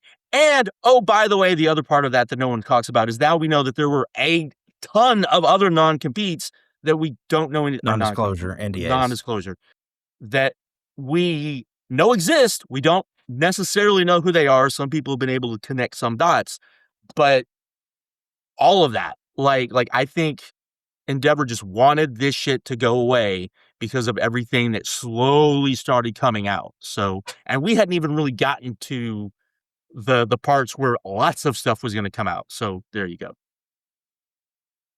And you have the Ring Boy, but the Ring Boy lawsuit, that's not something they can just make go away. Nope. So yeah. Anything else? Anybody watching this weekend? Yeah. No. I might plan on it. I might. You're here talking about it. What do you want from me? I have to ask. I might watch it. We'll see. I might watch it for curiosity reasons, parts of it.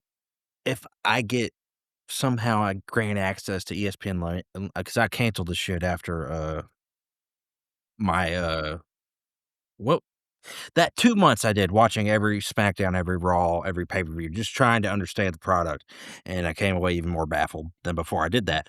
I canceled it then, but apparently I'm gonna have it now because, but the YouTube TV rollout for ESPN Unlimited is weird because it's like not full blast. They're just like selecting certain people. And if your app updates, you can pull it down. But if it doesn't update, you're not in it yet. It's weird. But yeah, if I happen to get in it before Saturday or Sunday, I might peek. But the thing about this show is that Saturday is at 33,019, Sunday is at 32,259. If they don't do some massive fucking paper, and this thing's gonna look really embarrassing because that's less than half full both nights. So what's that total? That's 60, 65 right now? Yeah. 65.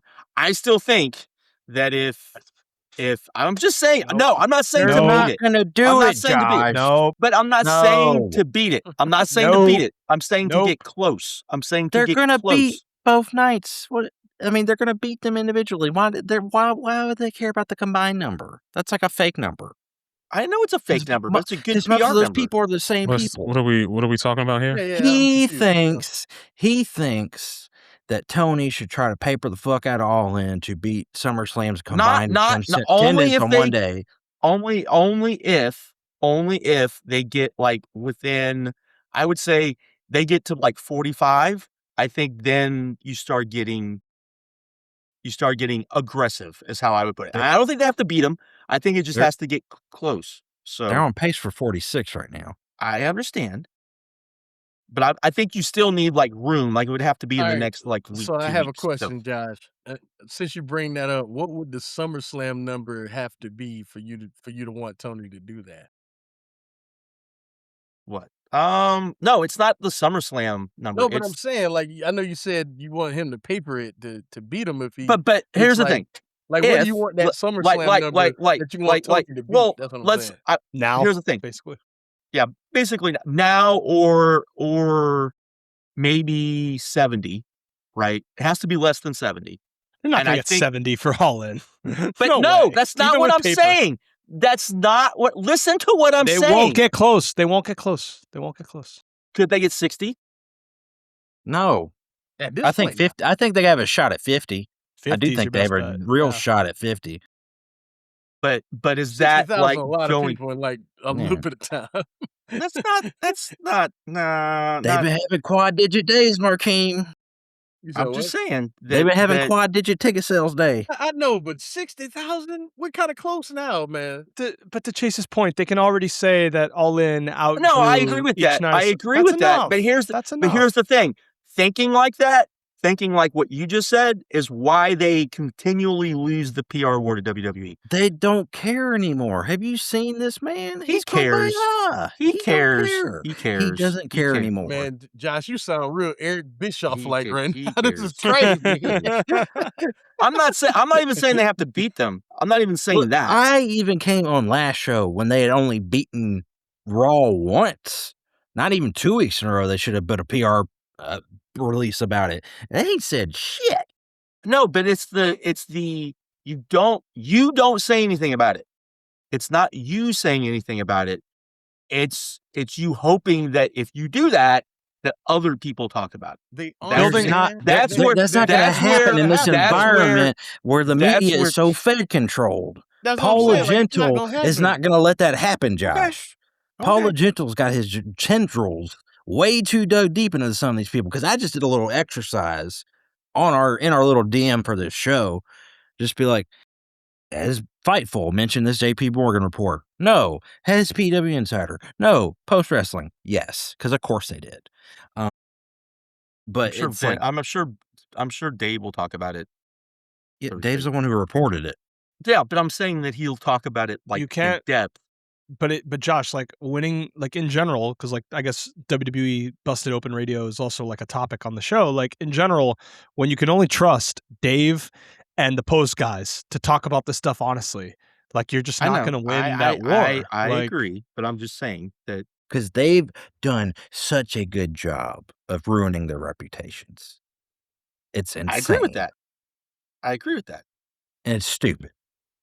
but And that's like how Trump became president. The same methods.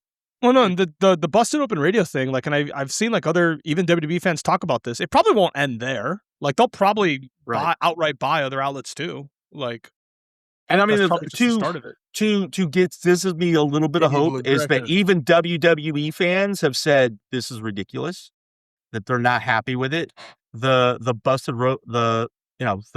people that listen to those shows don't seem like they're very happy with it because they wanted at least a little bit of like, they wanted the illusion. They wanted the illusion.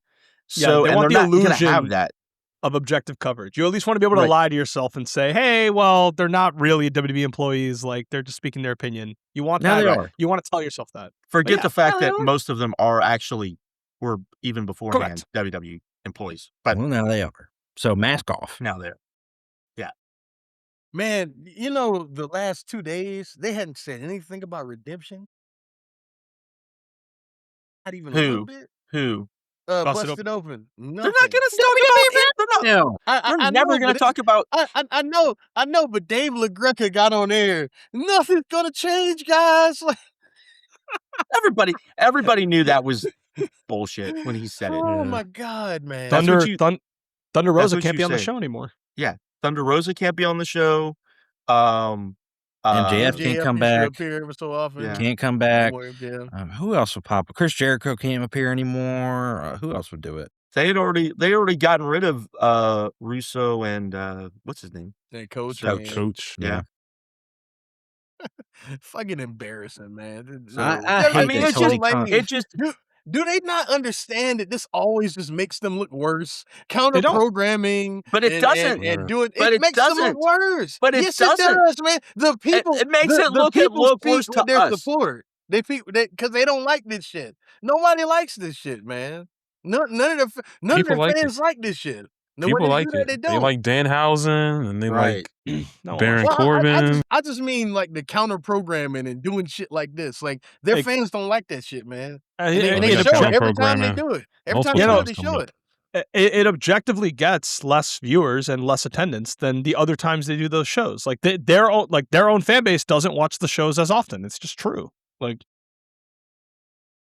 I don't know if there's anything on this SummerSlam card that's going to change things. Like Josh, I will say, like Josh, I get the unlimited stuff for free. So there's no cost to just fucking turning on the app and just being like, let's see what they're going to do here. I am genuinely curious if the immovable object versus the irresistible force, Cody Rhodes never losing in this company in big matches, at least consistently. If he ever does, he usually gets the win back right away. That versus Cody Rhodes not wanting to turn, because I think he's probably going to have to do something. One of the two things is going to have to happen. Because I think if he's going to win, he's probably going to turn. Punk can turn. Punk could turn, but does Cody? I guess if Punk's turning, Cody is seeing that as opportunistically. I'm losing now, but I'm going to win this feud in the long run. And when it's babyface Cody chasing heel Punk, is probably how he justifies it to himself. But I think both guys, like Punk wants to be the babyface hero too. It's not just Cody. Punk wants that too. I don't think there's going to be a clean finish in this match. There's no fucking way. So you think they're just going to do a DQ? That'd be fucking... I mean, it is on night one. Hell to your point. Yeah, let's do it. That'd be hilarious. That'd be so funny. You could have Gunther run out. Do some shit. If they do a DQ, if they did a DQ, the fans would turn on both of them. So because that's the thing is even the WWE fans seem to know what's going on, like that part of it. I think if they did a DQ, the fans would know, and I think that'd be bad for both guys. I mean, that's the only reason Rollins is in this match, because it's the only like upper tier guy that Roman can just beat. They are at a.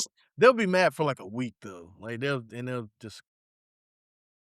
But I mean, it can't just be like Cody winning and Cody being babyface Cody champion again. Like that, even their audience is tired of that at this point. Like, he's been doing that for 2.5 years. 2.5 years. It's been longer than that. Didn't he show up in 22? No, but being champion though is what I mean. Yeah. And I mean, and to be fair, he was doing it before then too. Like, he's been face for like a long time, It's and time really to has. turn, bro. It is, my God. It's been long time to turn. Come on, Cody. You cannot be like he's oblivious. I know but come on, brother. Come on. Now is the time. This Here's the crazy. thing: if he were to say, "Well, I can't turn," my dad never was a heel. That's a fucking lie. His dad was a Yeah. heel in his first run in WWE. And then how many of those fans actually care about his dad? No disrespect. Right? No, they don't give a They shit. don't know that, man. They don't know Dusty Rhodes. They don't give a fuck, man.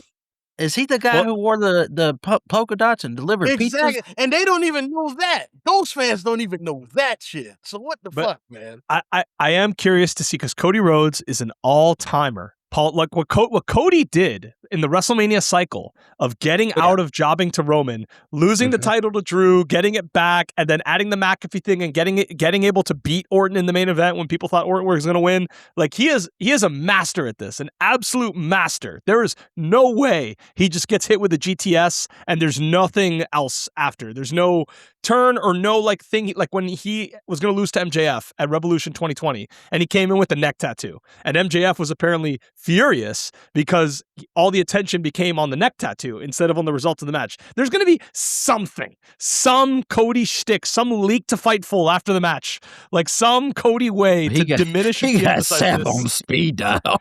Like, we're getting does some Punk, too.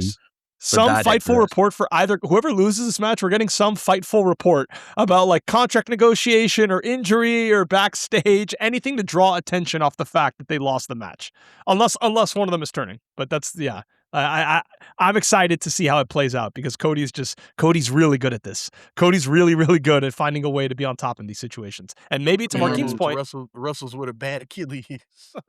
and maybe the only way he can actually get his way this time is to turn. Maybe he's like, okay, they finally got me. There's nothing else I can do. I have to find do a this. way.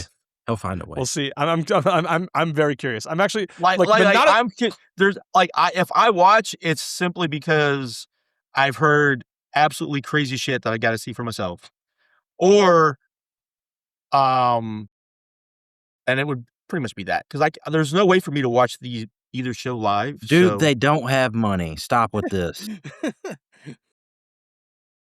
And Brandon and I will probably watch the Hell in a Cell, but They fucking made that shit fucking. Did y'all watch that fucking segment I posted in the fucking chat? Where it's like, I can't get out, bro. The door's locked. Get in here. Get in here, you coward. You're freaking coward. Open the door, coward. How many times? Nigga, leave the cage. Open the door. Go get him. How many times have we seen Muscular Man rip off the fucking door? How did Kane debut? Ripping on the door of that fucking cell. What did Bobby Lashley do? Jump through it. What did Mark Henry do? Rip it in half. Like, what? He's just like, oh, you're a coward, putting this locked door between me and you. But SummerSlam, we'll be locked inside. And it's like, oh my God. And fucking Paul Levesque and Matt Pierce in the ring. Lift it. Push the button. You got the earpiece. Tell the dude to push the button. Oh, it was so fucking bad. They have made something that's a great concept. Which he should have won all 3 matches if they were going to do this, because you're trying to make your 27-year-old a megastar, not the 50-year-old man who's a rapist. You're still having a shiner, but whatever. Who cares? Plus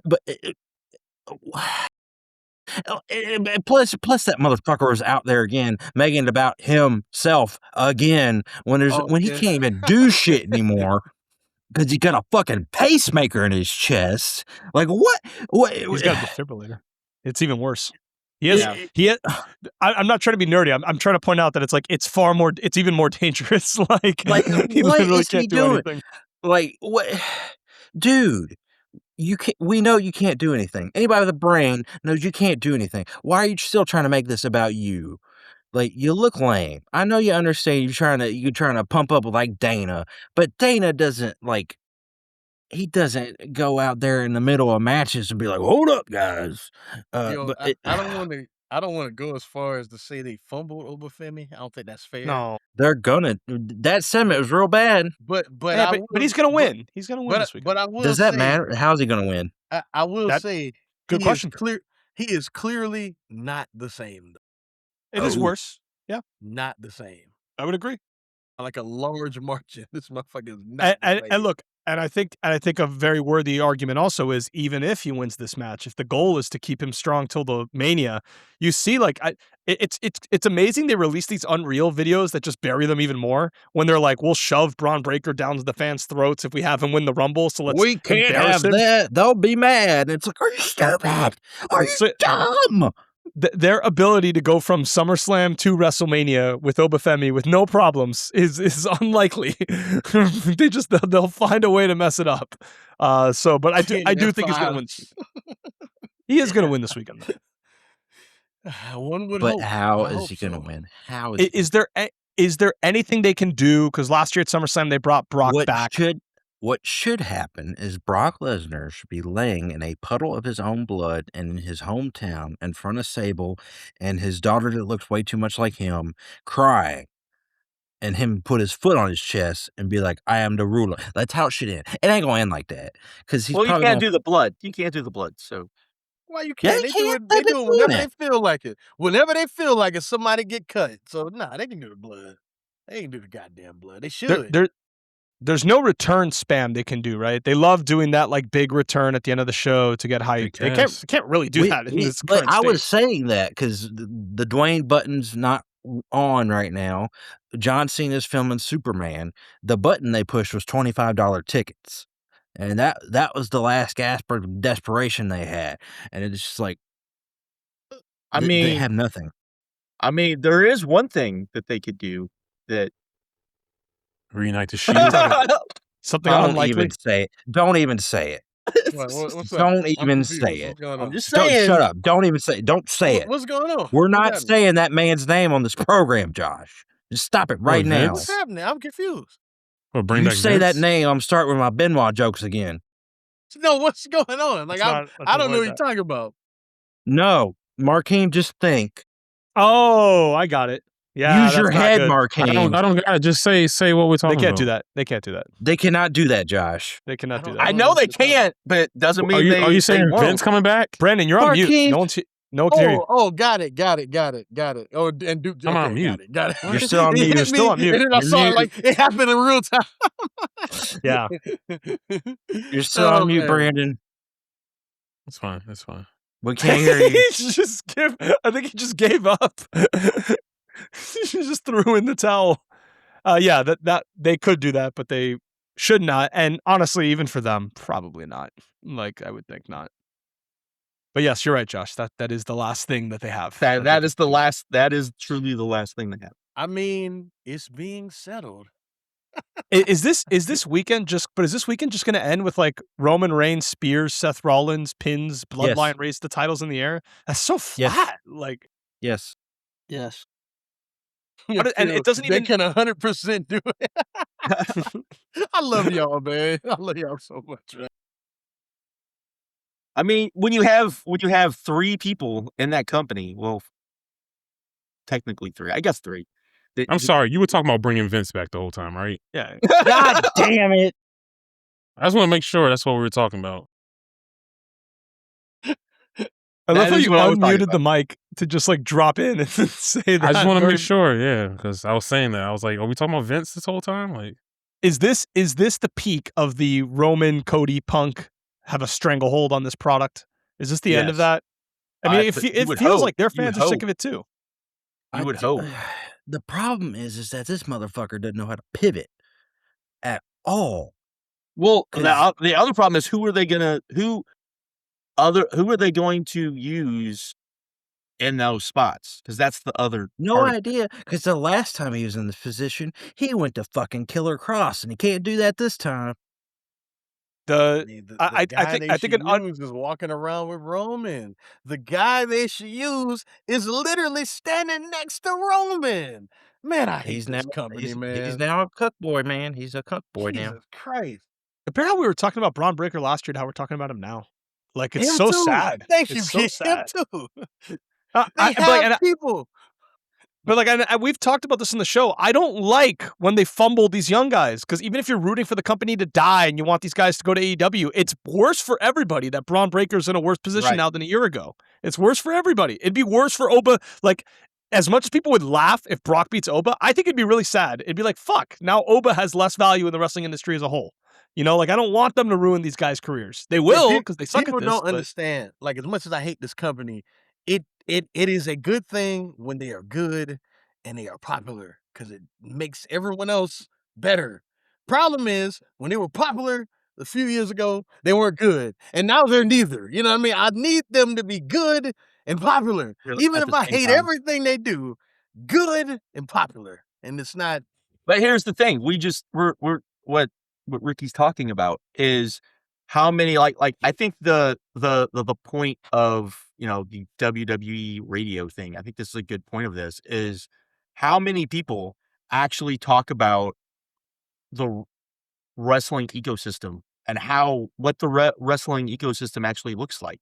Oh, nobody. Like even Dave really doesn't talk about that. Like if he gets off on a rant or if it comes up, they'll talk about it. But they don't really talk about the fact that, New Japan is in a bad spot. Even with new ownership, they're probably still in a bad spot. And the worst spot that they've probably ever been in their existence, which is crazy to think about.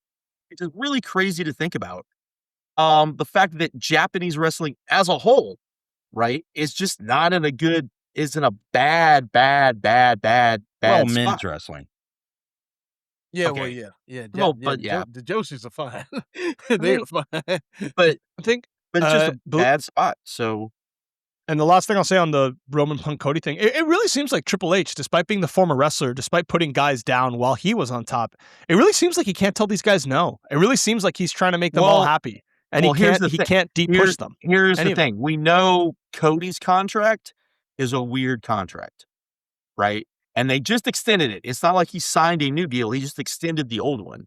And we know that when he went there, it was different from everybody else's contract when he got signed. We know that Roman has signed a new contract since then. I cannot imagine Roman saying, okay, you're going to give me a contract like Cody.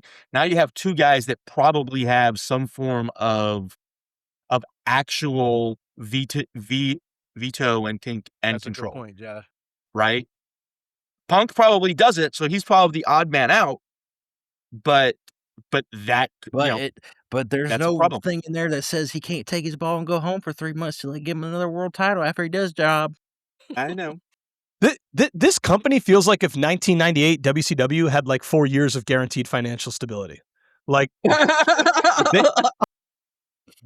like it's all the same problems, but you don't worry about them like going out of business because of all this contract money they have. Like, like everything you're saying is like straight out of like Hogan's Creative Control and like the bad booking.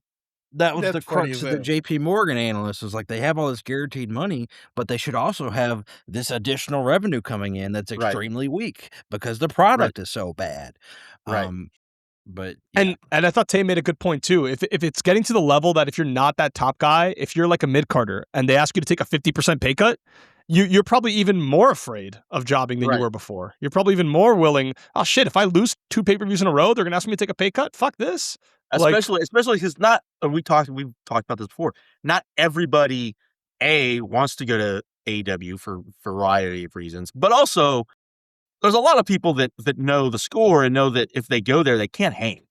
Right? Like that is without a doubt. Like I firmly believe that's why Sammy didn't go. I bet Kevin's probably the same way. Probably is Balor Balor probably doesn't want. Finn Balor probably doesn't want that on his body right now either. Right. Like they're like, I'm not doing that. I'm just stay here and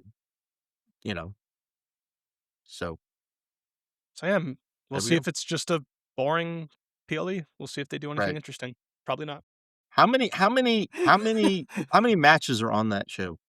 16. It's 12. 6 is a good number for them. 12. So 1, 2, 3, 4, 5, 6.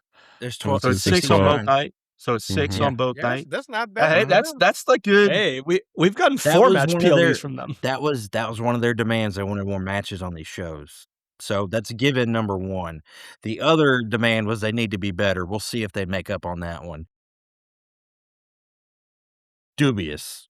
Are y'all coming back next week to review this? We'll see. We'll see. I You'll don't. be here I by don't your plan on damn to. self, Josh. Not I. I mean, Well, you come back. When does the G1 end? I did say y'all. Um, Ooh, that's a good question, kid. I don't know. I just been watching the it's still got a show. couple. It's still got a couple weeks, at least like 3 weeks. Nothing that. It's not the end of the world if you guys just come back in 2 weeks like you usually do and just do the SummerSlam review on delay. Look. The people that watch this show, they know we hate that company, man. They don't expect us to be here next week. Honestly, they Right. don't expect it. we'll talk about it, but we won't like you got to talk about them. But We It's got just we boring. got anything else for actual wrestling stuff? I don't think Is so. is no, in short, no, but just wanted to say it's like Rumble and Mania had problems, but it was at least interesting to talk about the way they were fucking up. This is just kind of dull. It's agree. like it's Roman and Rollins. It's like who cares? Like there's nothing to say.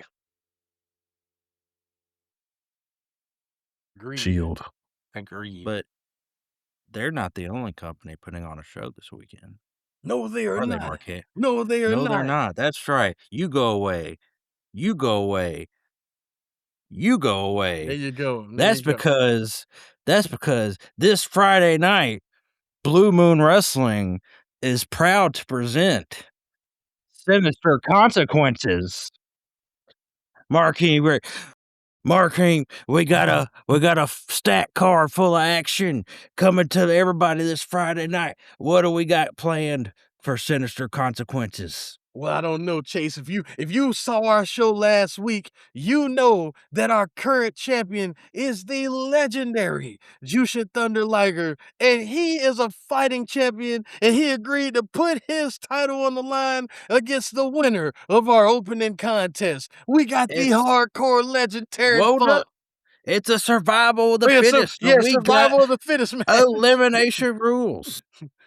And then we have the hardcore legendary Funk. We got the American Dragon Bryan Danielson. We got the greatest Mexican performer, at least in my opinion, of all time, the great Eddie Guerrero. We got the current best wrestler in the world in Will Ospreay. And we got the current biggest star in all of wrestling in Mystico. But from the depths of Arkham Asylum comes a man who has challenged some of the fiercest individuals in all of the world. We got a man that went toe-to-toe with Batman, that's killed his partner, multiple partners of Batman. We got a man that went This- toe-to-toe with the Justice League. We got the mysterious clown prince of crime, the Joker, coming to Blue Moon Wrestling. There's no telling what someone as crazy as him gonna do in that ring. But do you think Tin Cozy will allow Terry Funk to just participate in this match unscathed? We know there is That's a a looming thought. issue with those two men. They have a very strong issue with the hardcore legend. We're We'll see talking what about happens. Satoshi Kojima and Hiroshi Tenzan. We'll see what happens. What else we got? What else we got, Chase? Shit, I should have opened it. Okay, talking. I got you. And we got in a barbed wire death match. The most ruthless man in the history of maybe the known universe. He was diagnosed with a debilitating terminal illness. Cancer is no joke, but he decided that he would lose his heart in order to protect his family. Or was it really about his family? But we know it's about inflicting punishment inside of that squared circle. We got also known as Heisenberg, the most dangerous man in the history of the Southwestern United States, Walter White, former chemistry teacher, coming to Blue Moon Wrestling in a barbed wire death match. Exploding barbed wire death Exploding match. barbed wire death match against the most violent man in all of pro wrestling, in John Moxley. Who knows what's going to happen there? We know that Walter White is an amazing chemist. Will he cook up something that could destroy John Moxley on Friday night? If he's got some full main of mercury, he might. Then also, the invincible, the unbreakable, The man of- unbeatable. the unbeatable, the unbeatable. The man has been known as the big dog. Now you will acknowledge him as the tribal chief of Blue Moon Wrestling. Roman Reigns, multiple time world champion, the longest reigning world I champion forgot. in the modern era, versus the last son of Krypton, man who, there you go. The man who leads the Justice League that we alluded to before, the man who has stopped trains, has dodged bullets, has caught bullets, the man who's gone toe to toe with gods and androids all the same. Superman in a one-on-one encounter that you will only get in Blue Moon Wrestling. Chase, how do you feel about that one? Well, it's a man who's never been booked to lose against a man who's been written to rejuvenate the sun. It's no telling what'll happen in this match, but I imagine we'll see some spear spam and some Superman punches. Absolutely. And the heat breath, the heat vision and the freeze breath versus the punch named after said man. We'll see what happens. But also in the match that I'm anticipating, and one that I never thought we'd get, Hold on. We're crowning our inaugural BMW let's not Trios forget that. champions Yeah, in the this first match. ever. We have a match once in a lifetime. We got the actual superhero team of pro wrestling, the Young Bucks and Kenny Omega. They call themselves the Elite because they are the top of the top. As great as you can get in pro wrestling is the Young Bucks and Kenny Omega. However, they have never, ever faced a man displaced from time, a man who built a suit of armor with a box of scraps in a hole, and, and a literal god. We have the Avengers, Thor, the mighty Thor, the wielder of the most powerful weapon in all of the cosmos. Iron Man, billionaire philanthropist, one of the smartest men to ever step foot in the history of our great world, and the greatest soldier and my personal friend to ever live, Steve Rogers, Captain You got America. to. Why are you friends with all these people? We're supposed to be impartial. I can't be impartial. I've been in this business for too long. I make friends and I make connections, Chase. You know this. What we got next? We got an assassin showcase elimination match between when you think Hitman, no one comes to mind more than Agent 47. Man with no past, a man of few words, a man with a mysterious barcode on his hand. Will he cash out inside of our squared circle for the Blue Moon Wrestling 2? Sinister Consequences. But on top of that, from outside of time and out of the Animus, we have the greatest assassin to ever live. There's been Altair de Alahad, that's how you say his name, I can't remember. We've had Bayek of Siwa. We've had Naoe and Yasuke, but now we have the greatest of them all, Ezio. What's his name? Ezio Auditore de la Fuente. The greatest of them all will bring his hidden blade straight to the neck. We shall see how it goes in But- Sinister Consequences. But has there ever been a hitman more accurate than Mr. John Wick? But will he have the motivation if none of these four other men have killed his dog? We will find out if he renders sinister consequences upon his opponents. Also, on top of it, we have the greatest spy to ever live. We have a man of few words and a man that only goes by one name. Bond. Which one are you talking about? James Bond. Because you also just described Solid Snake. That's right. A man. You might wonder if these two guys are the same character. Why would someone book them right next to each other? But that's just the mind of Philip Griffith, our guest booker for this Our week. guest booker for this evening. He don't think. Also, we have the biggest and most explosive match that you could ever think of to ever take place. These four men will kill each other. We have aforementioned Brock Lesnar, who will before he steps in Hell in a Cell, he makes a little guest detour at Blue Moon Wrestling 2, Sinister Consequences, to face Rage Incarnate. He's the Beast Incarnate, but this is Rage Incarnate. The Hulk, the Jade Giant, formerly known as Bruce Banner, but there is no Banner anymore. Only Hulk versus also the greatest wrestler in the history of civilization. Russia. Russia just, doesn't stop at Russia, just in civilization. This man has destroyed whole civilizations in general, if you follow the canon. We have Zangief of the USSR. And who we got last? Who we got last? And rounding out, we have one of the deadliest warriors to ever step on a battlefield, the Mountain, Gregor Clegane. I forgot his lore. I ain't seen Game of Thrones in a while. Help me out, Chase.